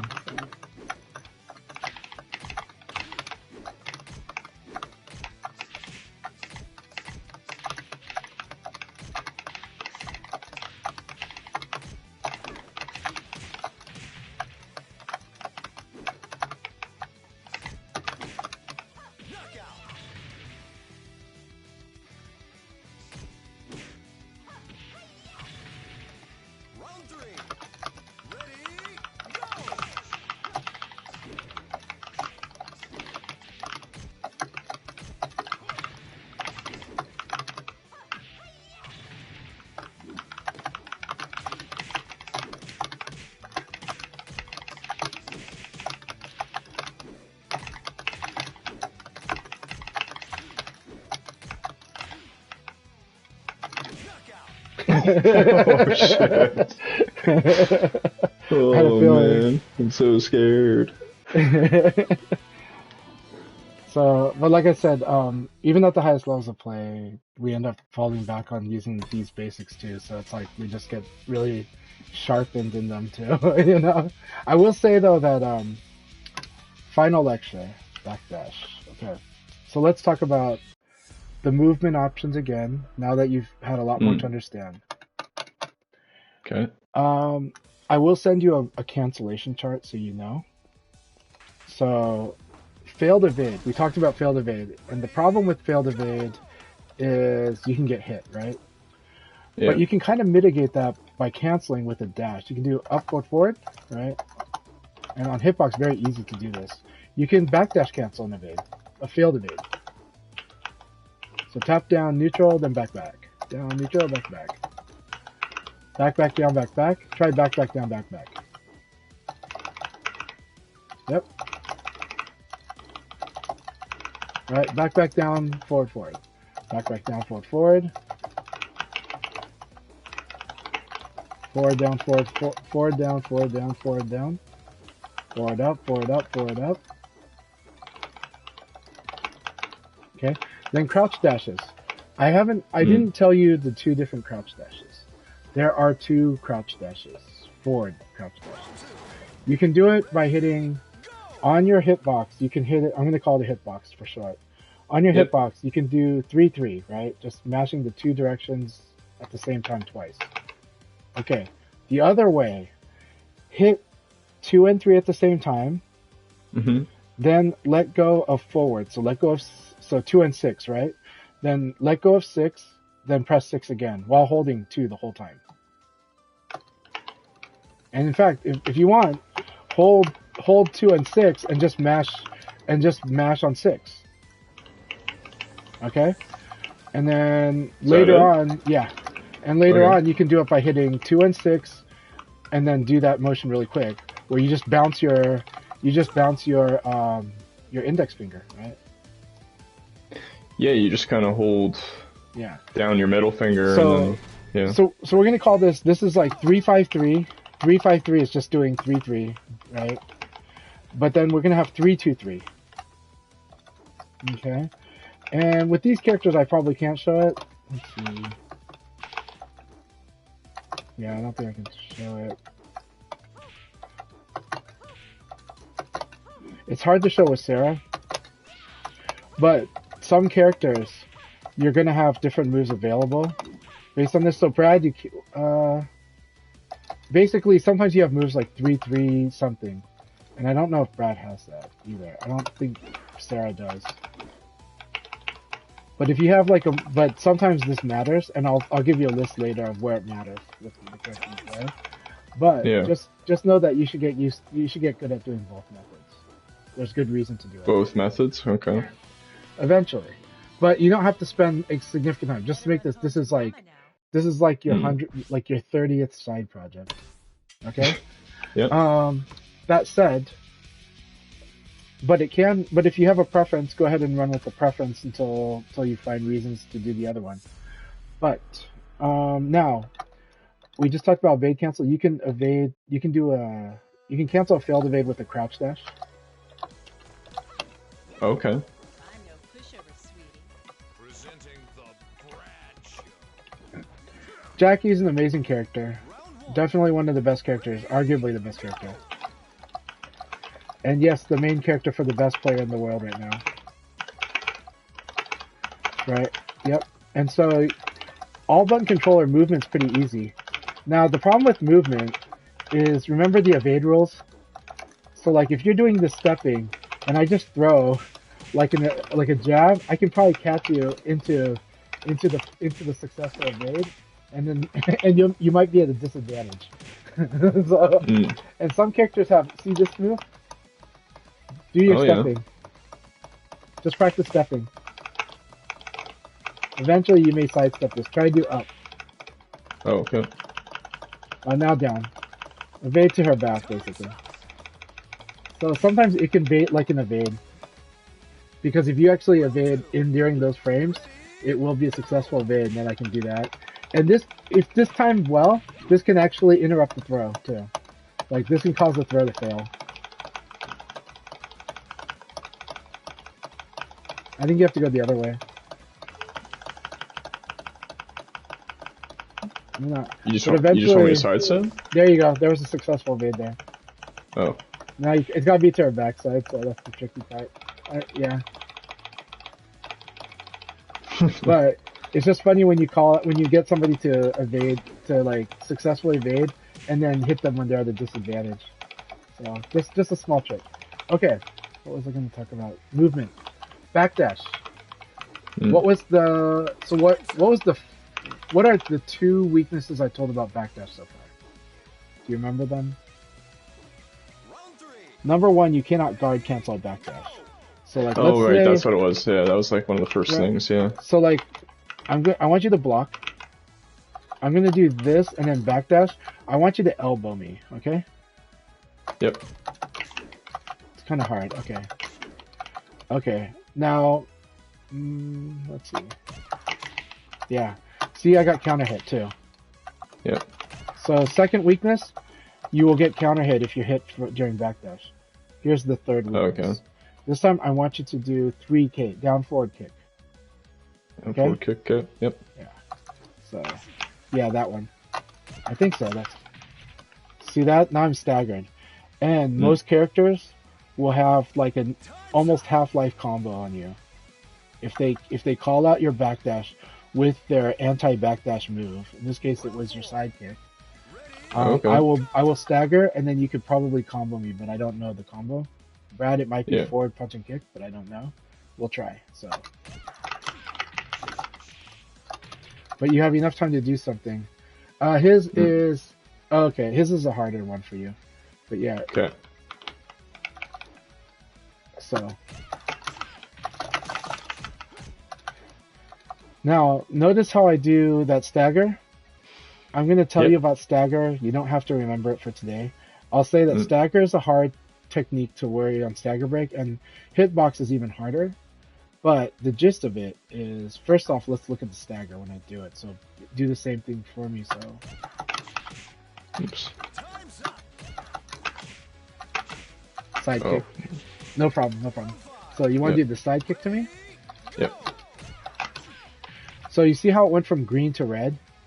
Yep. It won't read my inputs until it goes red. But, okay. Which is opposite of what we would think. So just remember it's backwards. Okay. And no, in Japan, blue light is go and red light is stop. But for whatever reason, they went from green to red because the standard arcade ball top is green or whatever. But anyways, when it goes red is when it reads inputs. And we do have to input a lot of inputs within a small amount of time to really break it. And the standard method, this is different from hitbox, you would press and hold guard, and then you would mash punch and kick while spinning the stick, or while lining your directions. Like, I would probably just finger slide twice. You know, like finger slide like 2 or 3 times while doing that, you know. And that said, stagger breaks are different, are move to move. Some moves, when they stagger you, have like an almost impossible stagger to break. Some moves have a very easy stagger to break. It's move to move. And the condition, but that said, it's a rare situation. The butt stagger from Backdash, when you get punished with like a side kick when you backdash, that one is almost impossible, arguably impossible, if they know the combo. Okay? But you should still try to do it. While you're staggered, you cannot be thrown. While you're wall staggered, you cannot be thrown. We won't cover walls today, but we'll cover walls later. But Okay. Because walls are complicated, they're understandable now. Like 10 years ago, we didn't understand walls that well. We understand them now. We understand how to construct a combo, how to set up different angles. But that's another day. That's not for today. Oh yeah, definitely. Just know that if you're near a wall, though, you might get staggered if the attack hits you. It's already known. Okay, and then you would hit guard and mash inputs, but just for a limited time. And eventually, I'll send you some things to practice, maybe like drills you can do. Okay. Yeah, that'd be great to get drills. Yeah, because with a hit, so how you want to approach staggers though is they're very situational, right? The backdash, when you backdash, you just go, I might be at risk of a stagger, right? Yeah. When you fight a character like Lao and you see that he likes to use Lao's knee attack, just know anytime the term we use when you attack against the frames, right? You use a slow attack, even with advantage, but you use a way slow attack, or you attack when you're minus period, right? We call that ABARE. Some people like to jokingly call it ABARE. Okay, so it's ABARE. It's Okay. Now ABARE, it is good to have a term for it, and so I think an ABARE is something that you'll hear a lot in the scene. And you hear it from other scenes too, so it's just a Japanese term that's been adopted in the FGC. ABARE. Now, ABARE, as I've told you before, ABARE isn't exactly bad. You can do ABARE when you think your opponent is gonna throw. That's number one, right? You can also do ABARE when you think your opponent is using a very slow attack, right? Just like you can ABARE when you think your opponent's gonna delay. So there's some level of ABARE there that will work, right? And you'll counter hit them because they're delaying. So they've changed. So they're playing like not optimal with the frames. When we say that you're playing based on the frames and you're adhering closely to it, you're doing things that are frame safe. The term we use in the VF community is you're playing moral. You're playing moral, MORAL, like with morals. So we'll say moral is someone that's playing very frame safe, frame tight even, but according to the frames. And when somebody goes outside the frames, that is ABARE. Oh, okay. And in my opinion, ABARE is fine, but it is especially good to play frame safe because when you play moral, you just naturally frame tight your opponent. Yeah, right. I see. That frame trap. It just means playing moral, right? Gotcha. And then at high levels of play, maybe we start going, oh well, they like to do this mix up, so they've warped this they've warped the situation. So now I can go a little ABARE because of the nature of what they're using in the mix up. Yeah, it does sound like more of an advanced thing. Yeah. So I'm just saying conceptually, understand and that the Japanese, when they talk about ABARE, there's no judgment on it. But in the West, most people have a real bias. against ABARE, they think it's just you should never do it, or not that they treat it like it's a shameful thing. And I'm just like, well, okay. It's situation and it's options, you know. Yeah. But there are definitely lots of good options. So we'll finish this lesson with the general rule of thumb on good play, the principles of good play. But like all principles of good play in any game, there are exceptions. And mastering a game means mastering the exceptions too. So principles of good play. Generally, when you are successful at something, it's good to attack or throw. So you successfully hit somebody. Okay. You successfully defended, blocked somebody, maybe even successfully evaded somebody, then attacking or throwing is generally very good. You can also not do those things, meaning you can delay, you can use movement instead. That's fine too. But it just means that the attack and throw options have gotten a lot better when you successfully do something. When you fail at something, your opponent hits you, they escape your throw, they blocked you, okay? They hit you. When you failed at something, then it's a very good idea to defend. To respect them, Yeah, but again, it doesn't mean it's the only option. It just means that most of your good options are in that space, you know? But, but again, this, at the end of the day, this is a paper, rock, scissors game. And so, this game, it's important to understand risk and reward, okay? And that means risk management. That also means opportunity management, reward, okay? Cost benefit. So, the more confident I am in reading my opponent, the more reward I can go for, while still acknowledging the risk, okay? And in general, in this game, the higher the reward, the higher the risk. Now, a lot of people will talk about guard punish and whiff punish of really big moves. In this game, guard punishment is actually usually less than the launcher in this game. So understand that the risk is usually on guard. The risk is usually lower than the reward. Like, the risk of your launcher is generally lower than your reward when they guard. That encourages you to actually do it, unless they guard punish you. However, the bigger your attack, evade becomes a bigger risk factor. The bigger punish for a big attack is an evade usually. That's an example of the risk reward in this game. And so, if your opponent is only guarding, you're not evading though, that you can still do launchers if your opponent doesn't punish them. And even if they punish them, if they're not punishing them enough, it might still be worth it on a cost-benefit ratio. Because of the amount of damage done when they guard. But if they consistently guard punish it, then you need to do it less. Right? Yeah. So understand that's how the decision, like, you're moving on this slider in this game a lot. You follow the basic principles of play to outplay your opponent, but eventually you will have to make risk-reward decisions. Risks, And you'll have to understand what is a profitable thing to do against this opponent and what is a risky thing to do against this opponent. He likes to evade. My launchers are really now very risky.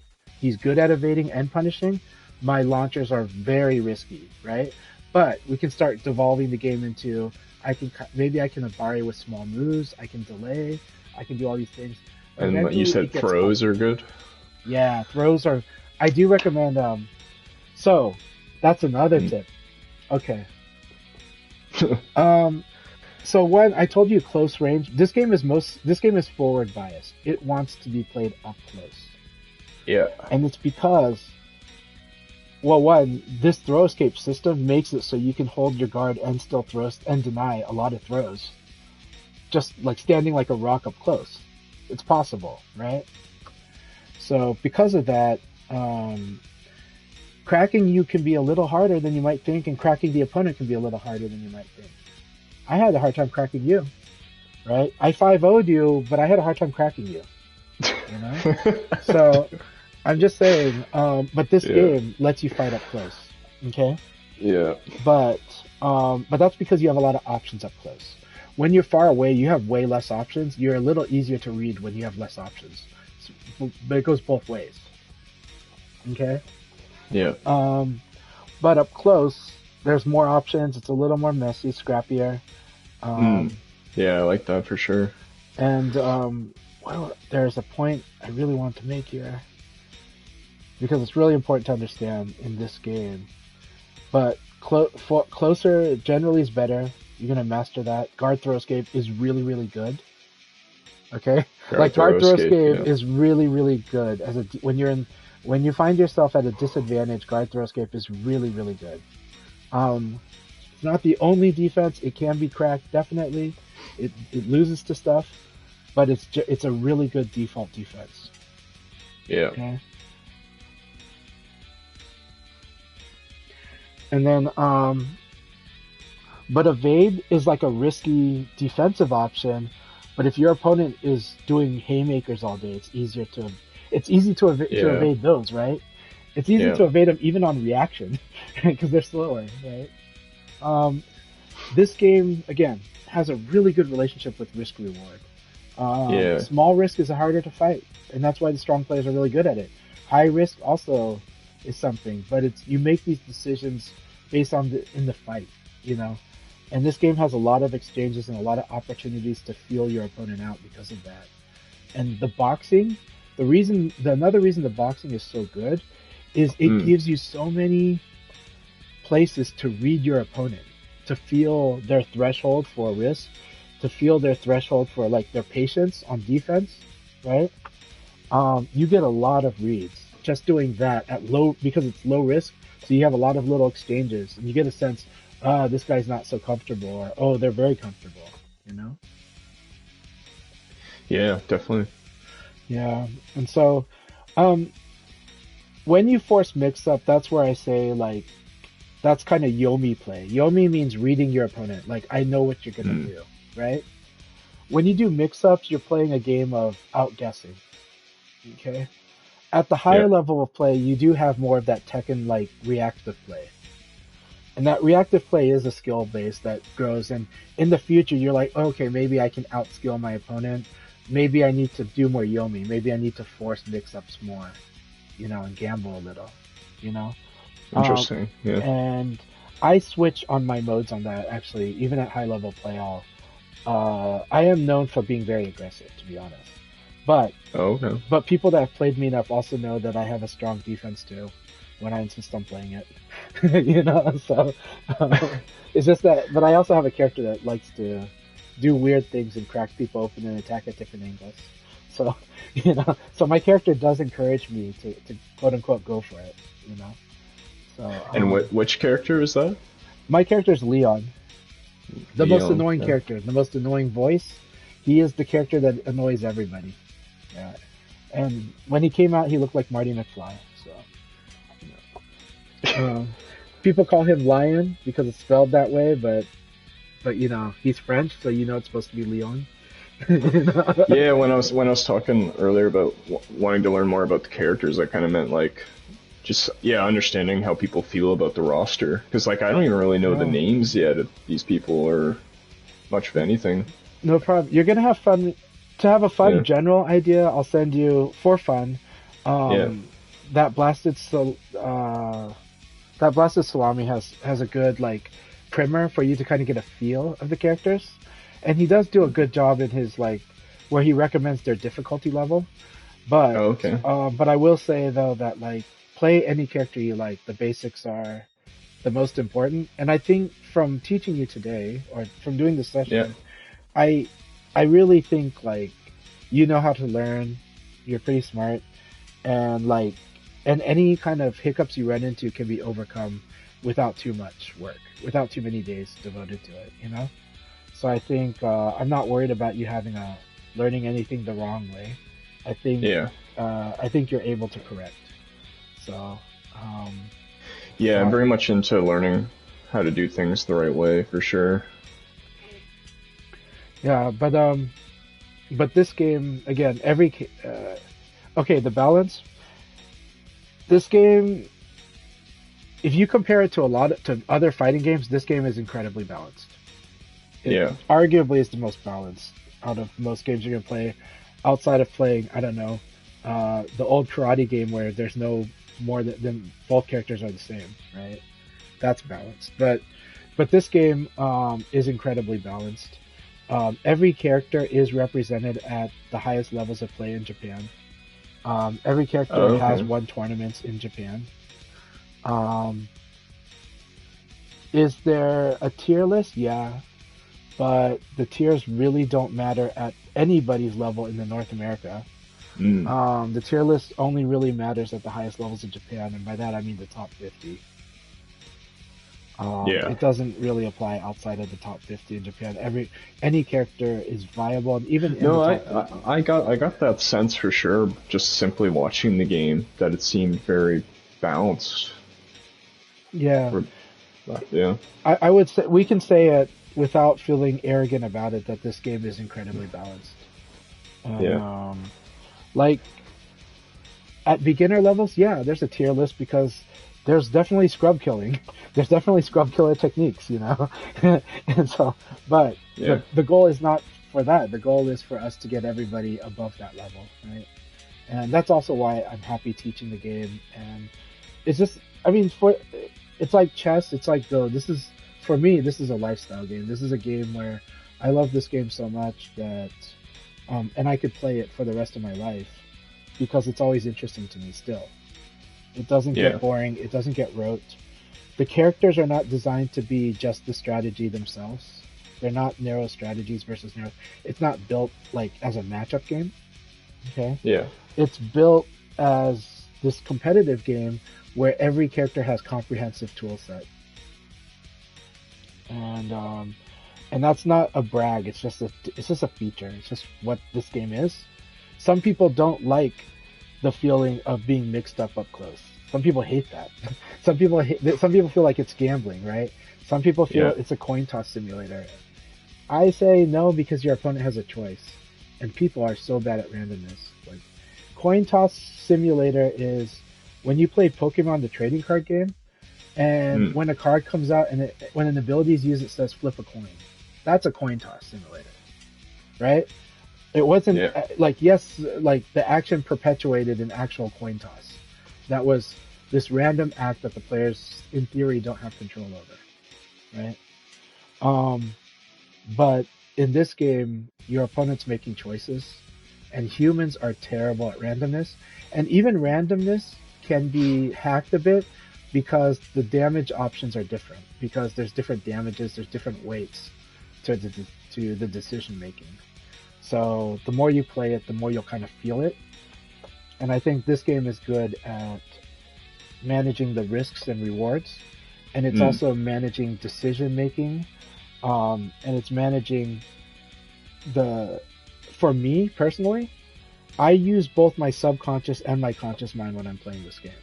I trust my subconscious to pick up stuff and react to things from experience and from muscle memory and from my eyes memory to go oh, like they did that. But if I thought about it like that, I'm too slow. So my subconscious sees it and I just trust it, and my gut tells me this is what's been happening. Like we see something. And then I'll use my conscious mind to kind of like pick up on that and apply it. Sometimes I'll be all conscious mind because I'm trying so hard to outsmart my opponent. And I might play slower that way, but with very calculated decisions on which attacks to do when, right? But then I might sometimes go on cruise control. And my cruise control, sometimes the chat asks me, like, they see me playing someone really strong, and they see me blowing that person up while I'm chatting with the chat. And they ask me, like, how do you do that? And I'm like, well, I'm running out of gear. I compare it to gears on a bicycle. And on this gear, I'm trusting my subconscious more. And if I lose enough automatic decisions, if I lose enough subconscious, like, gut read decisions, I will change gears. Step in. I'll step in and go like, okay, I need to do this now. right? But it's also like, but I am making decisions, but it's more at a distance. It's like, oh, when this mix-up happens, this is what I'm gonna do, and then I can let myself do that almost automatically. Yeah, and that's definitely an experience thing. Yeah. So the more you get into, the more you can do that. I am going to try to connect you with other players who are new to the game, and then players who have some experience. So I promise you, I'm going to try to get you connected with people you can spar with, different types, and just make sure that you have a fun experience as you play, as you explore this game I personally love. So, yeah, that's awesome. It's been a lot of fun playing. Thank you. I thought the game looked cool. I wasn't expecting, to get into this whole community aspect and be legitimately coached. So it's a pretty cool experience. But don't let it scare you too much. I know some people are like, oh, it just seems so complicated. It's the opposite. It's the absolute opposite. Like, I really want to try to learn, play it now. Yeah. I'm glad to see that. And I can tell you, you can train with the AI 100%. And you can always ask me how to do it. I'll tell you how to do it. So, I still train with the AI too. So, Yeah. So going forward, I guess, I'll just send over the drills, and maybe in a few days when I've practiced and stuff, I can reconnect and you can see where I'm at or something. Yeah, and there's no race. Take your time. Everyone has their own paces. Some people are so fast, but some people take their time, but they love the journey. And what I can tell you quickly though, on arcade mode, whatever difficulty you set to, stages 1 to 3, you can practice combos. Okay. Because the AI is going to let you hit it, and sometimes let you counter hit it, so you get to practice combos on stage 1 to 3. Once you get to stage 4, you're going to have to flow. You're going to want to apply frames, practice whatever it is that you looked at, and you're like, oh, I see now. And I'll do this, and I'll set this up. And you can do that. And you might go, when I block these things, this is what I'll do, right? At +5, I think I should use this move, right? So yeah. And you'll get better at buffering, and but I'll give you the drills for some stuff, especially the jab elbow drill, because that's going to train you on buffering, actually. That's going to train you on the opposite of buffering. The fuzzy guard will really train you. The fuzzy guard practice will really teach you certain stuff. So we'll keep working at it.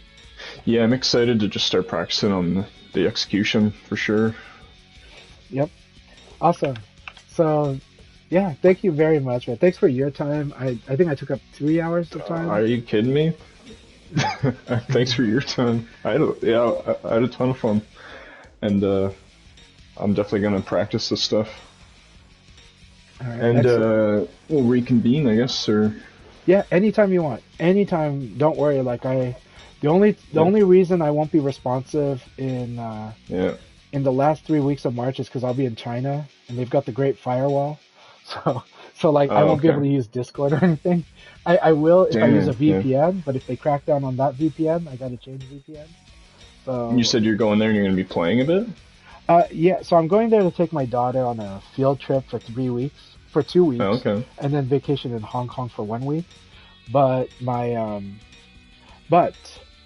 because I've got this YouTube channel and I stream, Chinese players actually reached out to me, and so knowing that I'm going to China, so I get to meet some Chinese players in Beijing, and if I have some spare time, I might get to meet Chinese players in Singapore. And then I'm also meeting a Polish player and some Hong Kong players in Hong Kong. Yeah. So that's amazing. Yeah, whenever I go on a trip, I do try to find a way to sneak VF into it. I'm kind of guilty of that, but it's been successful so far, and it's been a blast. Yeah, so, You and your daughter, just like yeah, around? It's a school trip, actually. Oh, school trip. So while she's busy with the school stuff, I get some time to play. So. Yeah, that sounds awesome. So, yeah. I'm Canadian myself. East Coast. Awesome. Are you in Toronto? No, Nova Scotia. Okay, how far? Nova Scotia's pretty far. How far is Nova Scotia from? So in Toronto, one of the strongest Japanese players, a really strong Japanese player. We're talking at his peak, I think he was in the top 20, but I think, let's say he's top 50. Um, there is a Japanese player that's in Toronto, but he's busy with work and girlfriend. Um, Yeah. we have a really strong player. Also, actually, there used to be quite a scene in Toronto, but again, you're in Nova Scotia, it's not the same. So, but I've met quite a few different Canadian players from Toronto, from Alberta, from BC, and so now we've got Nova Scotia. So. Hell yeah! I gotta represent. Yep. All right, man. You have a wonderful evening. My wife's gonna wonder when I'm going to bed, but I actually stay up this late usually. So I'm nocturnal too, always. Then for the chat, I will respond to some questions I see in the chat too. So and before I go to bed. So all right, man. Thanks so much, Don. Yeah, thanks pleasure. again. Yeah. Don't be a stranger. Don't feel shy. You can tell how happy I am to share the knowledge. Yeah, the enthusiasm, it's infectious for sure. My belief is that it is, and I've been able to rebuild my scene many times, and I've been able to build a scene no matter where I was. So and I found the best way to do it is do it, enthusiastically, somewhat intelligently, and with care, Yeah, it's really nice too, because you do see a lot of toxicity and sort of condescension in FG stuff, especially as a new player. I've seen that a lot. It can definitely happen. I mean, the tendency is that we're picking an activity that's pretty aggressive itself. Yeah, but it's also human nature, like, especially in almost any tightly knit group, it gets that way. But I try to keep setting example as best I can, and this community I do think is one of the nicest. Even yes, it has its trolls, it definitely does, but it is overall one of the nicest communities I've been a part of, and I've been a part of so many hobbies and games. So yeah. All right, man. Well, thanks again. I'll catch you later. Catch you later. Good night. Peace. All right, everybody. Let me get out of the party real quick.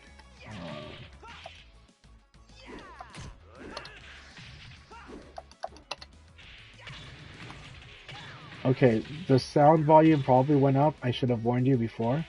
Whenever I jump out of a party, the sound volume probably pops up. Okay. Yeah, that's a place to Sabaki for sure.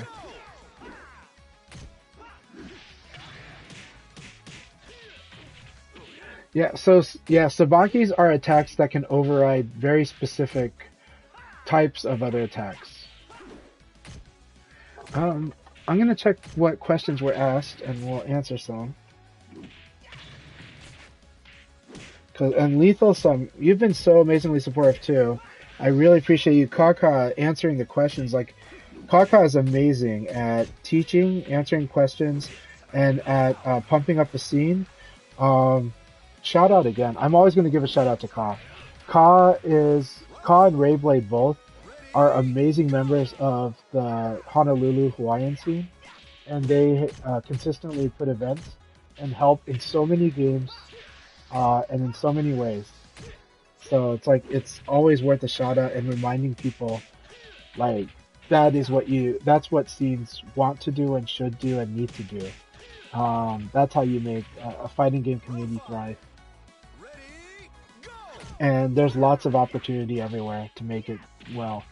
Even in the worst of conditions, I found weird places to congregate for fighting games and work it out, But of course, safety first, so always be proactive on safety.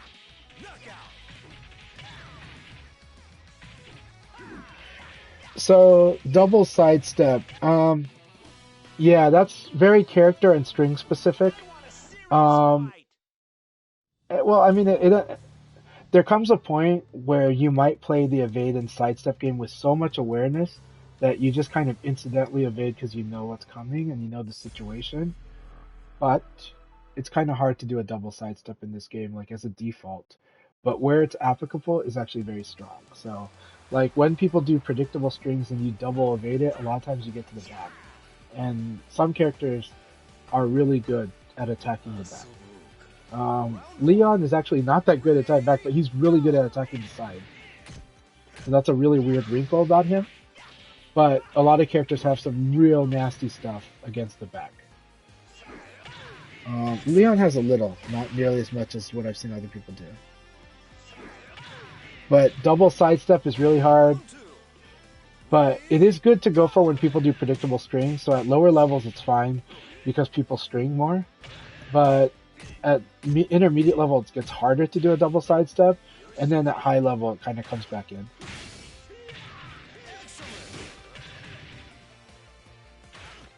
That sounds awesome. No problem, Princess. Though I do think this game streams easily from the console. But I understand. I do know that Princess has good standards and loves to do things really well. So I respect that. I respect that very much. Yeah, Jackie's a very scary character. One of the strongest. And it's because Jackie can play very risky if he wants, but he can play amazing without being risky. And it's obnoxious, actually. His ability to whiff punish is terrifying. His wall game is terrifying. He has a very complete package that's very strong on many fronts. The only thing that feels like a weakness but isn't is that a lot of his good stuff is mid and high. He still has good lows, but a lot of stuff he likes to do is mid and high. So sometimes a character like Ali can make it a little annoying, but he's still very strong, even there. You know, especially if you know how to Okizeme, then you make up for anything you might feel as a deficiency.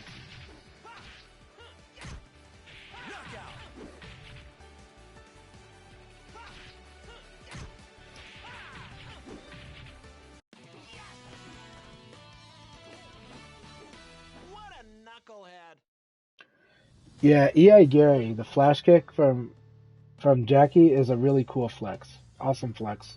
And an amazing move. Really, really good move. If you watch on my channel my matches with Dennis 0201, you will see lots and lots of usage of EI Gary flash kick and how annoying it can be for me. You'll see him destroy me with it.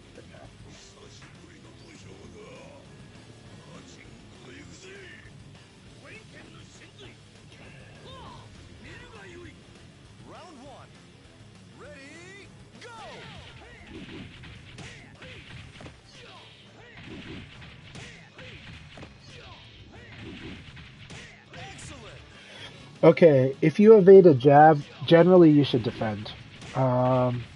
Defend can mean a lot of things, but generally if you evade a jab, you probably should defend. Now, there are... The thing about moves too, it's about when you defend, right? If you defend early, you're probably okay-ish, but when you evade late into the attacks, execution is when... Like, you gotta be very careful because you're probably really minus. But, so, like, evading a jab is, like, the situation where you defend on that reaction. But evading most other things, you're pretty okay to exert small pressure. And then learning when you've got punishes is huge. Learning when you've got combos is huge. But it can be really tough because, again, the frame situation before the evade is going to affect the frame situation after the evade. But instead of thinking about the frame situation before, what you can think of is when during their attack did you evade? That's actually the key. Did you evade the early part of it, or did you evade right before the hit frames? If you evaded right before the hit frames, it's less good. If you evaded near the start of their attack, it's pretty amazing. So, yeah. But that's really hard to see.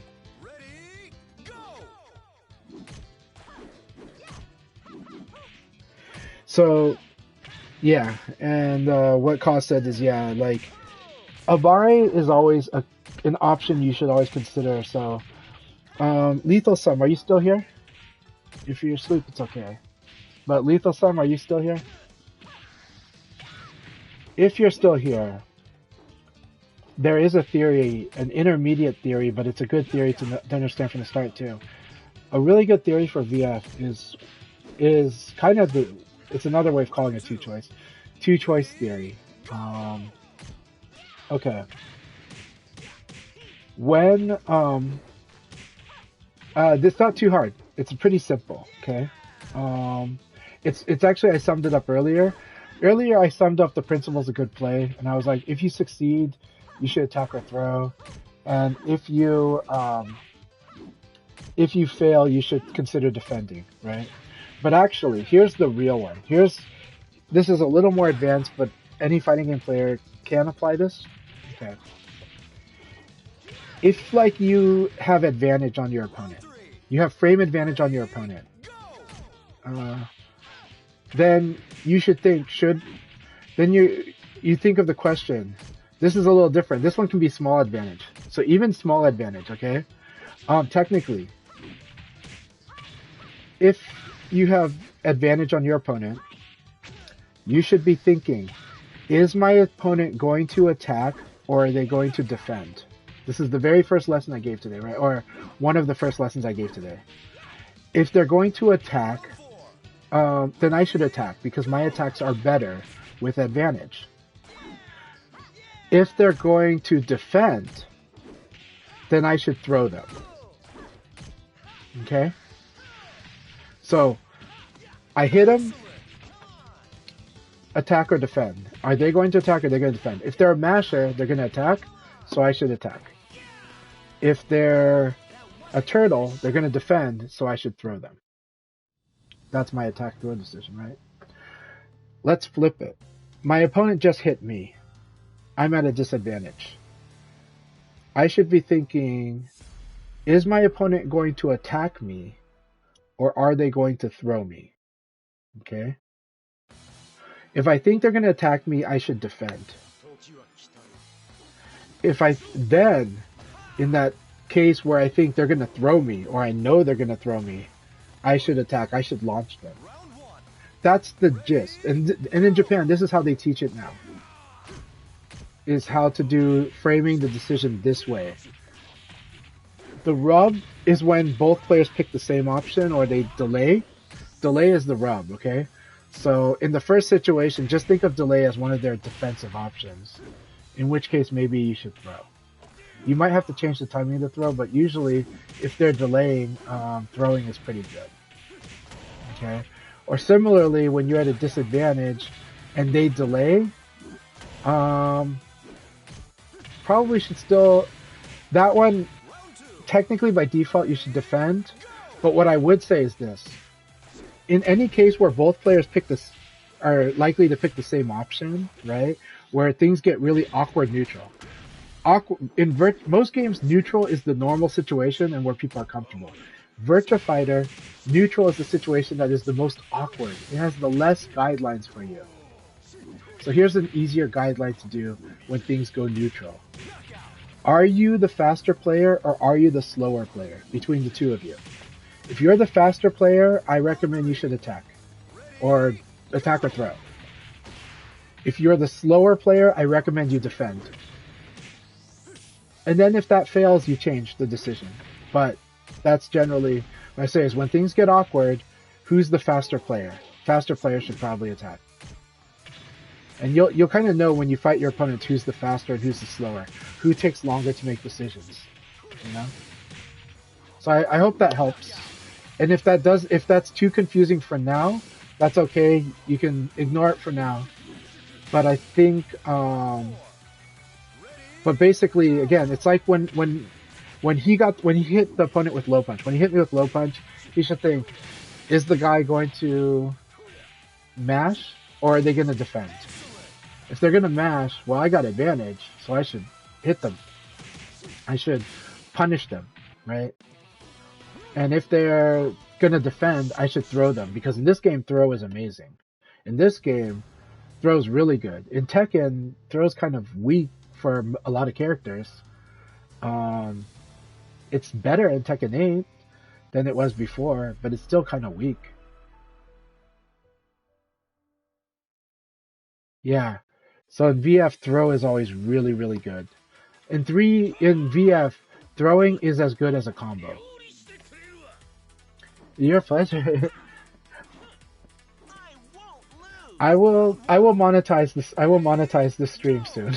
I haven't monetized it all these years, and yet I've gotten lots of support from everyone, so I should have for a long time. I'll set up a subscription option. So thank you very much. Other people have definitely suggested that I make subscription an option. So thank you so much. But it means a lot to me. It really does. But yeah. And then again, if you're on defense, are they going to attack me or are they going to throw me? You know, and if they delay, you might want to stay defending a little bit. But if things do get really awkward, then it's about who's the faster player.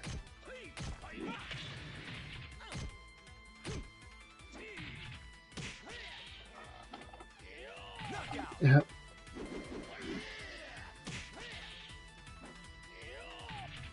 Round 3. Ready, go!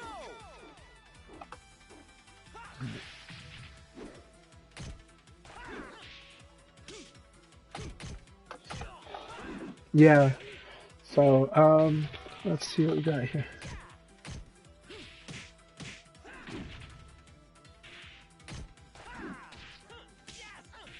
So, okay, Lethal Thumb asks, should I guard cancel evade? You cannot guard cancel evade. So when you evade, you should cancel it. You should cancel it with a crouch dash or a dash. But that's an advanced technique, and it's not as necessary for many levels of play. But eventually, you want to be able to do that. Eventually, you do want to evade, like buffer in, put in a cancel inside your evade. But right now, while you're learning the game, you want to learn all of your options. So just know that you're trying to do the evade more directly, and you're trying to learn your options after an evade and get good at that. But then, the more comfortable you get with those evade situations, then that's when you start injecting, canceling with dash or with crouch dash. And then in that case, you should do it most of the time you do an evade, just as a safety, and just so that you can defend if they happen to do something slow. And you failed evade, right? Why not now? Why not do that from the start? If you do it from the start, the thing is you're going to learn less options from your evade if you do it from the start. When players are using it at the higher level, they are sacrificing some of the options from the evade by always putting in a crouch dash, or it might slow you down as a player, as someone developing, that your crouch dash is just not that fast. So it's not like lightning quick to where it doesn't mitigate, to where it is mitigating your options. It's making your options less. So until you get really good at the evade situation and sharp there, and then it's worth really, really pushing it to doing it. But you can practice it, and you can use it in general, because I'll show it. Evade canceling is a good thing to do in general, and so it's good to practice. But you do want to eventually get good with all of your options from evade too. And so, but when you evade cancel, it's not foolproof. It's going to lose to throws. A lot of times when you do that dash cancel, you might not put in the throw skip, right? Let's put in my display here. Okay. So when I evade cancel, right? So I've got evade is up neutral or down neutral. Crouch dash can be 3-5-3.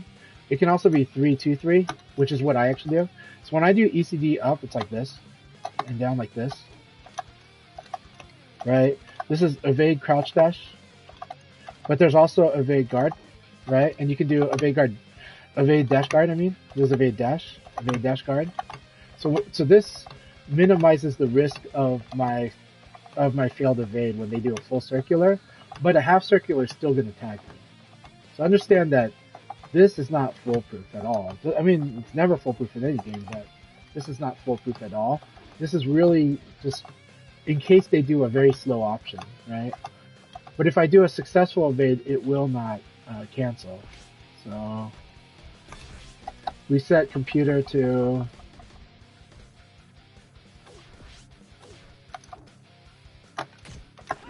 right? See, I'm not crouch dash canceling this here. And actually, when you're a beginner, You should be doing evade, guard, throw, escape. I think that's what you meant. Evade, guard, throw, escape is good to do. Now this one, you can't do too fast.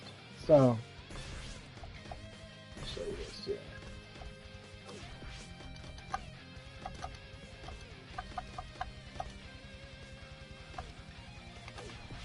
So I'm gonna do. So I'm doing like evade, and then I'm doing guard, throw, escape. Yes, you should do this. I'm sorry if I misunderstood your question. Should you do this? Yes, absolutely. This is really important, especially at the beginner level. This is going to prevent so much. Okay. I mean, you could, right? That's what I'm doing here.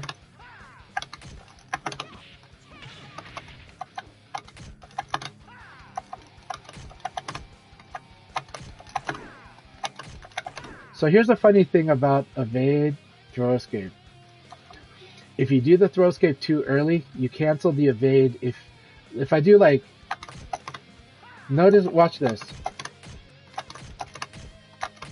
Notice how I did not evade the elbow? That's because I did the throw escape too early, and because the guard canceled the input buffer. So I've got to do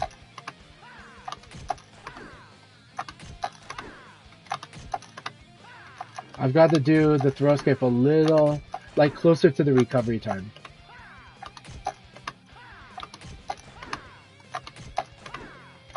To do this properly. Remember, this is not a foolproof technique. You will lose to half circulars. You will lose to the throw that you didn't escape. You will lose to like sweeps, right? You'll lose to delay attack. This will lose to delay attack. So understand, this is not a foolproof answer. You will lose to a delay attack and a half circular. Yeah, but you do want to practice this, so right, and then I can tell the AI which throw I want them to do to practice. So throw escapes, first throw direction. Oh, here. So we want her to do forward, right? Oh, that's back. So this is based on you.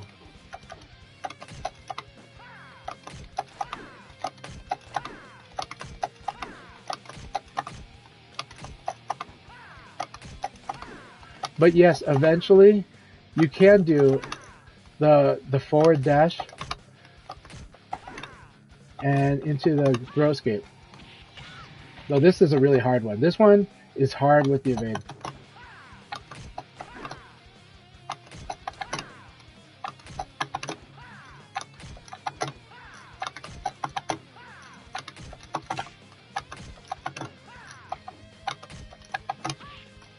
So hard to do.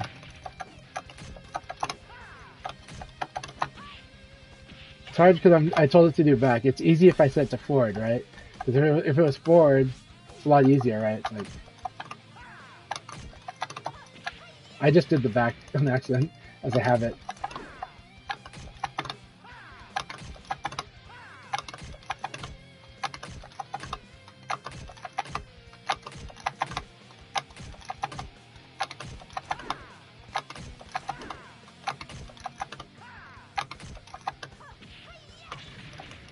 Timing is a little tricky when I do the dash cancel.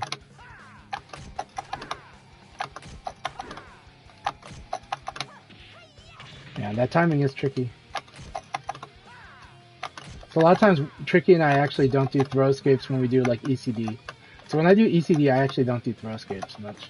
Mainly because I have another objective in mind when I do it, and I'm trying to look for what I get from the evade, because I do the evade because I think it's going to work. But if I'm doing it very defensively, then yeah, then just do dash cancel into throw escape. But a lot of times, you know, you start making judgment calls throughout. And this game, the reason this game gets a unique high when you become a VF player, and why a lot of VF players become so convinced that this is their fighting game, right, is because the decision making at every split second becomes very dopamine hitting. Like, you get high on those decisions. And you're calm and you're playing, but you just like, man, this game is giving me this rush. That's why when Juicebox, after he got better and better at this game, learned this game after about 5 or 6 months, when this version came out, he said he joked that like that he felt that he's like, I think about a Virtua Fighter player, and I think when they play other fighting games, it must feel like to them like how a race car driver feels when they're just driving normally. You know, and that's because this game you get high on these fast decisions making, these decisions, and the amount of options on both sides is like a lot, and you get really crazy situations where the better you get, the more intricate options there are, and it gets really crazy.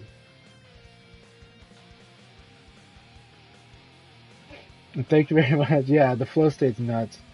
Yeah, KOF is just such a high too. I mean, KOF is just like, the beats are just so quick. And I think Under Night In-Birth is like that. I do think Street Fighter 6 and Tekken 8 are bringing more of it. Are like getting there, right? Street Fighter 6 is insane.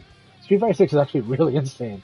Yeah, just doing shimmies is nuts in that game. Meter, watching 2 corners of the characters at least, you know, and like these sensitive decision making there, it's pretty intense. It drives a lot of people crazy. But you know, it's a similar rush as VF, right? Yeah, Tag 2 I think is one where there's a lot of theories on it. Most players that know Tag 2 tell me they really like Tag 2, but they also felt maybe it was too hardcore for a lot of people because the knowledge, like Tekken is always a knowledge checking game, but Tag 2 is like, feels like a stack of it, you know? But I think Tag 2 is amazing, and everyone who does actually play Tag 2 tells me it's such a great game. But a lot of people also tell me they kind of know why it's not as popular. You know, but I think one of the best things about Tekken is that those progressive level of skill checking, progressive level of knowledge checking, and like the learning process is really fun because of that, you know? You're like, just these little things, and you kind of know what to look for because the situation's narrow enough. So you kind of like, okay, I got good at guard punish, but then that's going to lead to people doing other ways to play, right? And then, okay, I got good at using these mix-up options, and then they start sidestepping you. So now you got to work with that, but it's the breadcrumbs to growth are like so in front of you. You know what you need to do to make that next step to get better. And I think Tekken does that in an amazing way. Like I think Tekken does that better than maybe any game actually. I mean, Street Fighter is really brutal about how it does its thing, but it is in your face. It is in your face about what you need to get good at. But Tekken you just get dopamine hit with each thing you get better at, you know? When you get better at escaping throws, I compare the throw escapes in Tekken to stagger breaks in Virtua Fighter. I do think stagger breaks is more intimidating when you get to the hard stagger breaks, but I think Tekken's throw escape system is reminds me of that, and I feel like if Sega ever did change the stagger system, then I would like them to keep something that at least something like the Tekken throw escape system. You know, I think that could be pretty awesome, but I would prefer a stagger system kept, because I feel stagger system's awesome at challenging the player and throwing this thing in the mix where they have to suddenly lose some control to kind of get back in control sooner. And I think they can make it in a way where it works great on pad and all button controller and lever. Right now, it's clearly best on lever, and then pad is okay, and all button controller has to really learn a lot of technique to do it. You know, like Tricky hates stagger so much because of that, but she can do stagger break. It's just a real pain. It takes the control out of you, right? But that's the point of it, and that's why I love it. And I like it because not many games have it. I'm doing good. I am going to go to bed soon, but I love seeing you, Elson. I did a teaching session today, and I can't wait to see you in here in July. And also, thanks to you, you reminded me that Jimmy PKG is in Hong Kong, so you know there's contact there. So yeah. Yeah, I think, but I do think that like Tekken's throw escape system is a really good alternative to Virtua Fighter's stagger system. And so I just like stagger a little. I'd like to have both, to be honest. I would love for something in VF to be similar to the Tekken throw. There's a rush. When you get good at the Tekken throw escape system, and I'm not. I just see it ahead. But when you get good at it, that's a cool rush. When I like seeing how it is. Like people just, oh, there it is, and it pulls you slightly out of left field, but you have built up the skill to do it. I do think stagger break pulls you a little more out of your element to get yourself repositioned, and it feels like a martial arts kung fu fight where the fighters ran out of breath or something, you know, and had to like fight hard to get back into the fight. But in the stagger break, though, it does lead to a really good mix-up situation a lot of times. And so, and this game toned down the stagger situation because before this game, before Final Showdown, when you crouch hit with elbow, that was a stagger. That was the main stagger. So if somebody crouched and you didn't elbow, they had the stagger break. It's really scary. And so you could and you would have timing because you cannot throw somebody that's staggering, but if they got really good at breaking it fast, then suddenly you could mix up throw. And then if they couldn't break it, then you just went for a combo. Right, so it puts a lot of pressure on the person that's breaking stagger to both get out of it fast and then deal with the mix-up if they do get out of it fast, you know. And I thought that's really cool. This game has it a little less, but it's still there and it's still a real element, and it still drives me nuts when I fight Akira. Yeah, it does. Yeah, well, that's the reason it really did discourage. But I do think, look, stagger is a skill-based mix-up. Nitaku is a knowledge mix-up. And what they did with the elbow is they gave almost everybody, actually they did give everybody, they gave everybody a really good mix-up opportunity with the elbow on crouch hit. Now most characters, they will do it and then they will do you know, and then they will do throw or launcher, right? Right?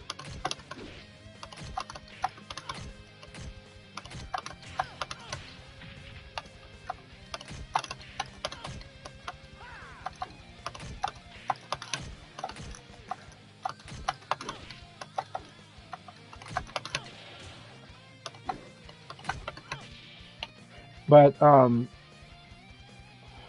so in this game, you get a knowledge mix-up. But it is cool to have the skill-based mix-up, but that skill-based mix-up for a basic thing is a bit much. I like that in this game, they made the decision, you know what?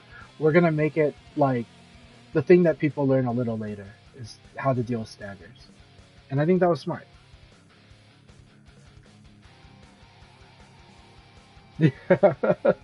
That's huge. That's huge. And so, but what I would like, that Tekken throwscape system is so cool. And again, the thing that Tekken is so good at though is you can really feel it. So even if you're like the weekend warrior, right, the casually competitive, but you're fighting another guy and he's a little better than you, you at least you kind of know what you need to do to fight him next time and see if he can out-challenge that. And I think Tekken's really amazing at that. I think Virtua Fighter, you have to really understand the system. If you can wrap your head around the paper, rock, scissors and the decision making that as I illustrated today, then you have an easier time understanding this game. But without someone really guiding you on that, it can be kind of hard. And you might have a hard time knowing at first why you're losing. And if you're trying hard to play this game like a lot of other fighting games, you could really have a hard time knowing what the hell went wrong. But if you understand the system, you will quickly understand what you could have done better, what decisions you can make better, where to improve your damage, where to increase your reward, where you can mitigate your risk. You can get those answers in this game just from playing and just from watching your replays very well and in very concrete terms. But you have to understand the system first. And for a lot of people coming from other games, that's where it's a little tricky, you know. But that's why Ryan Hart says that he loves, the thing that he loves about Virtua Fighter, right? Lately he said because it's like water. It's like this is the one game where sometimes doing nothing is better. You know, because it's based on what you're opposed to. This game is player versus player. The matchup is so much secondary to that. The character matchup is way secondary to what did your opponent do and which option did you pick against what they were doing. Did you know they were going to do that? If you knew what they were going to do, then the answer is more clear, because it's what, you know, it's really that. And then this game gets you comfortable with guessing, and it gets you comfortable with not having to guess, but being able to observe. When you play a very safe way, then you're observing. Yeah, so Final Showdown did have match replays. I'm going to tell you my theory. Why does Ultimate Showdown or VF Esports not have it? Well, there's two factors I believe in that. I believe they intended to have replays in this game, but I also think they gave themselves excuses to not have to do it. So number one, they decided to put VFTV in the main menu screen, and I think that's amazing, right? And I think they wanted to go further. I think they wanted this game, League mode is amazing, but I think the intention in this game was that even in rooms that had multiple people, I think they were hoping you could pick which match to watch and watch them, and I think their intention was to build the replay system to accommodate that. That's what they hoped. But also they have this VFTV system. What is the real reason? I think it's something dumb. Like, you know how like when you win a round and you counter hit, and then the next round starts and you see the counter hit sparks go off? I have a feeling something dumb like that is a reason where they're like, you know, we don't have the replay system exactly as we want, so we're just, you know, and we had to cram hard to get this game out in time for Sega's 60th anniversary, because and this is real. Because we told the CEO, we told Sega corporate, that the whole reason they should make this game is as an anniversary of Sega project. And that's why we had to rush and release this game 1 week before frickin' Guilty Gear Strive.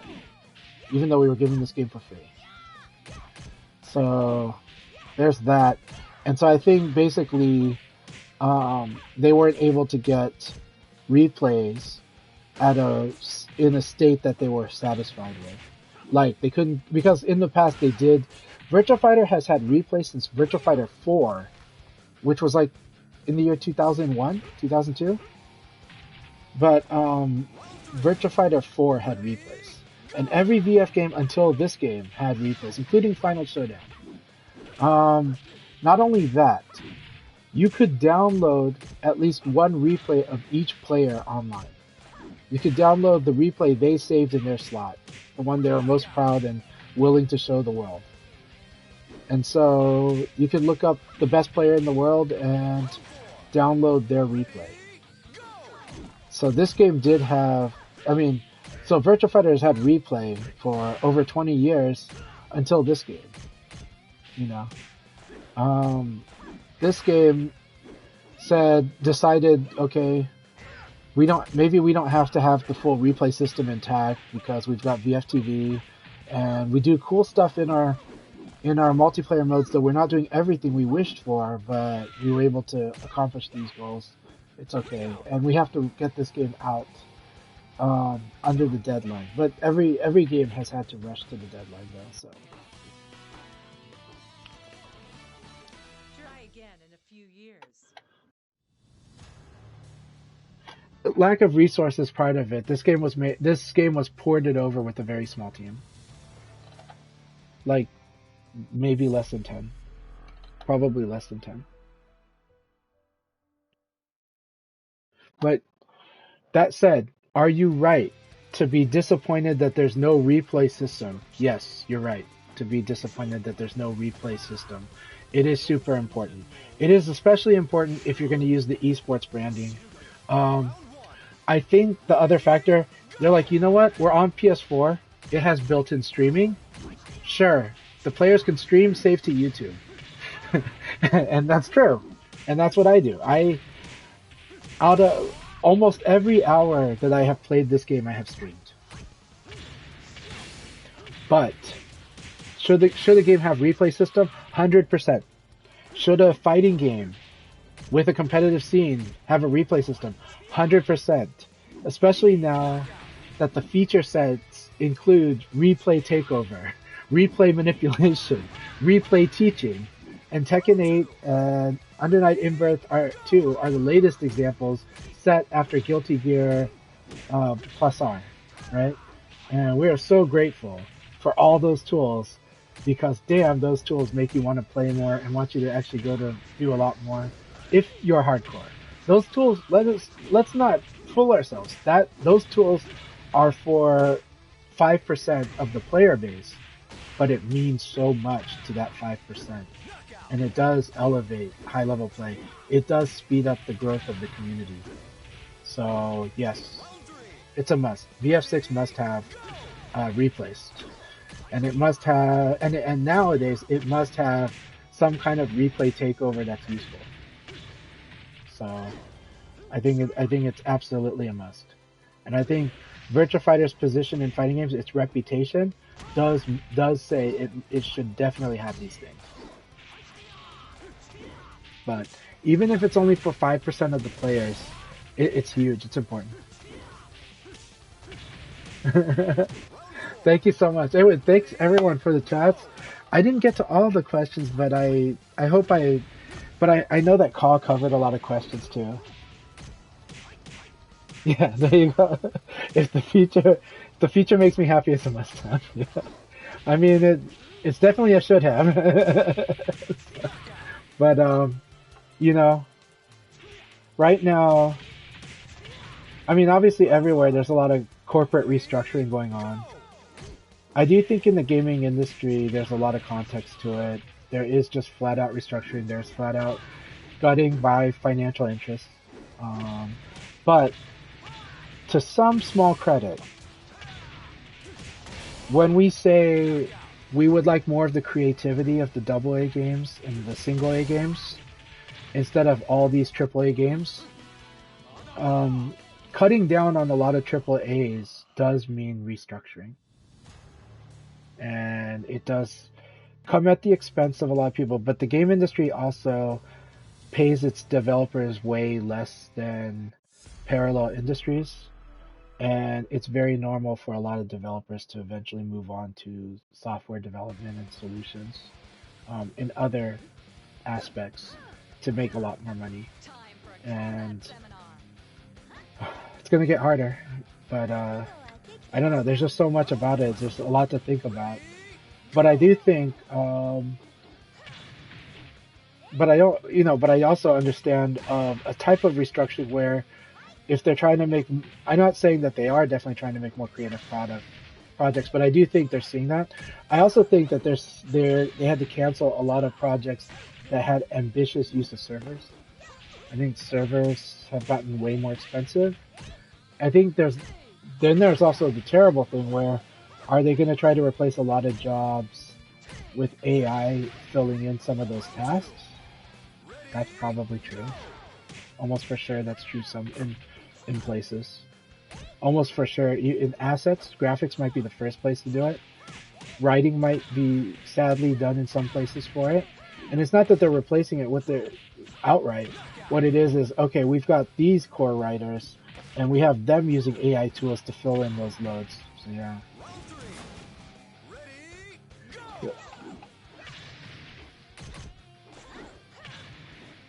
Go. Yeah, Lethal-san. Message me in Twitch. I'll give you some resources for Goh. Goh is a cool character. He does not rely on strings, but he does teach you core decision making, especially mix-up decision making. He is really he's like the sustained damage character of the game because he does good damage on his decisions. He just doesn't really, and so you get good at making the normal mix-up decisions, and then he's also really good at the what we call reverse Nitaku. So you guys know Nitaku. What is reverse Nitaku? Reverse Nitaku is actually trying to directly make a read about which option your opponent's doing and absolutely crush it. So using his 4-6K as a sabaki whenever the opponent likes to do a knee or a side kick or a kick, he can do that. If they like to poke with jab, oh, he can collar grab them and set up a really scary mix-up situation for them from the collar grab. Because it's a four-way guess. And that four-way guess sucks. It's good damage for him.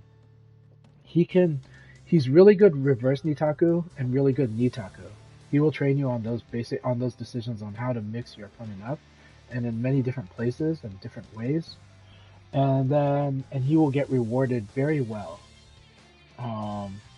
He does have some execution challenges, but I think VF, in my opinion, is very low on the execution scale. It's not that hard to control this game. It's just tricky learning how to control this game. And then once you learn how to control this game, the more you play, you will get better pretty quickly at how to input and how to do things in this game. The harder stuff will be how do you execute certain stuff in high speed exchanges. How will you try to catch these like crazy options in really tight fights and with a lot of evasion going on and a lot of evasive properties happening? You know, that's when it gets pretty awesome too. But the actual combos are pretty easy. Doing the moves pretty easy compared to other fighting games. I think the execution barrier in this game it's low, but it's tricky because VF controls quite a bit differently from a lot of other fighting games. So there's a learning curve for how to control it. But when you get used to how to control this game and its logic, then the execution I think for this game is really not so bad. I think it's actually on the lower part of the scale, on the easier side of the scale. But yeah. But then doing these unique things at high speed is the challenge. Doing them when under so much pressure. That's where it's difficult. That's where it's quote unquote technical and difficult. Is because you're doing these decisions so fast. Because again, it's always your turn. It's just that even if you're minus, it's still your turn to do some good option against what you think they're gonna do. So yeah. And so when they have advantage, it just means that, you know, pound for pound, their attacks are better than yours. And a few more pounds too. Yeah. So I just don't think about turns in this game. I'm like, it's just like you always have to be active. Even when it's awkward neutral, you're still active. Still thinking about what to do, when to do it. So, this game never stops. You're not like okay, when Brad does his combos, yeah, you're waiting a bit, but that's it. Just when Brad's doing his combos, and then you're like, gosh, I gotta wait for this combo to end. You know, so. Or some of Jackie's side turn combos too. But yeah, some of the side turn combos is yeah. All right, man. Everyone have a good one, and thank you so much. Have a wonderful day, and let's see if we can raid somebody as well.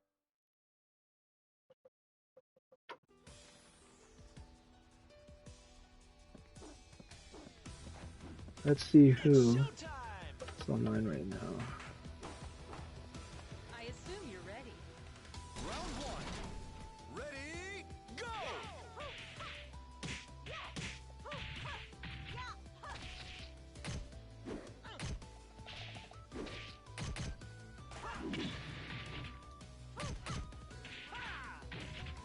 I don't want to go for him. Okay. I'm gonna first look up who's actually on right now.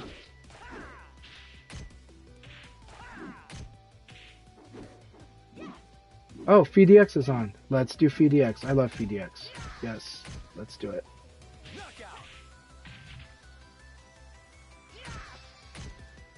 I was like, I saw Main Man Sui, not my cup of tea, but he's cool.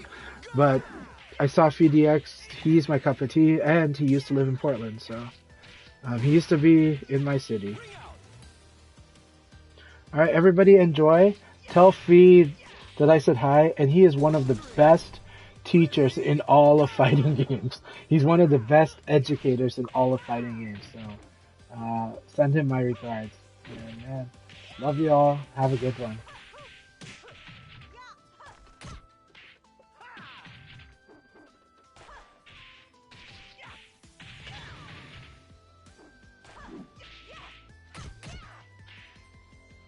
All right, here we go.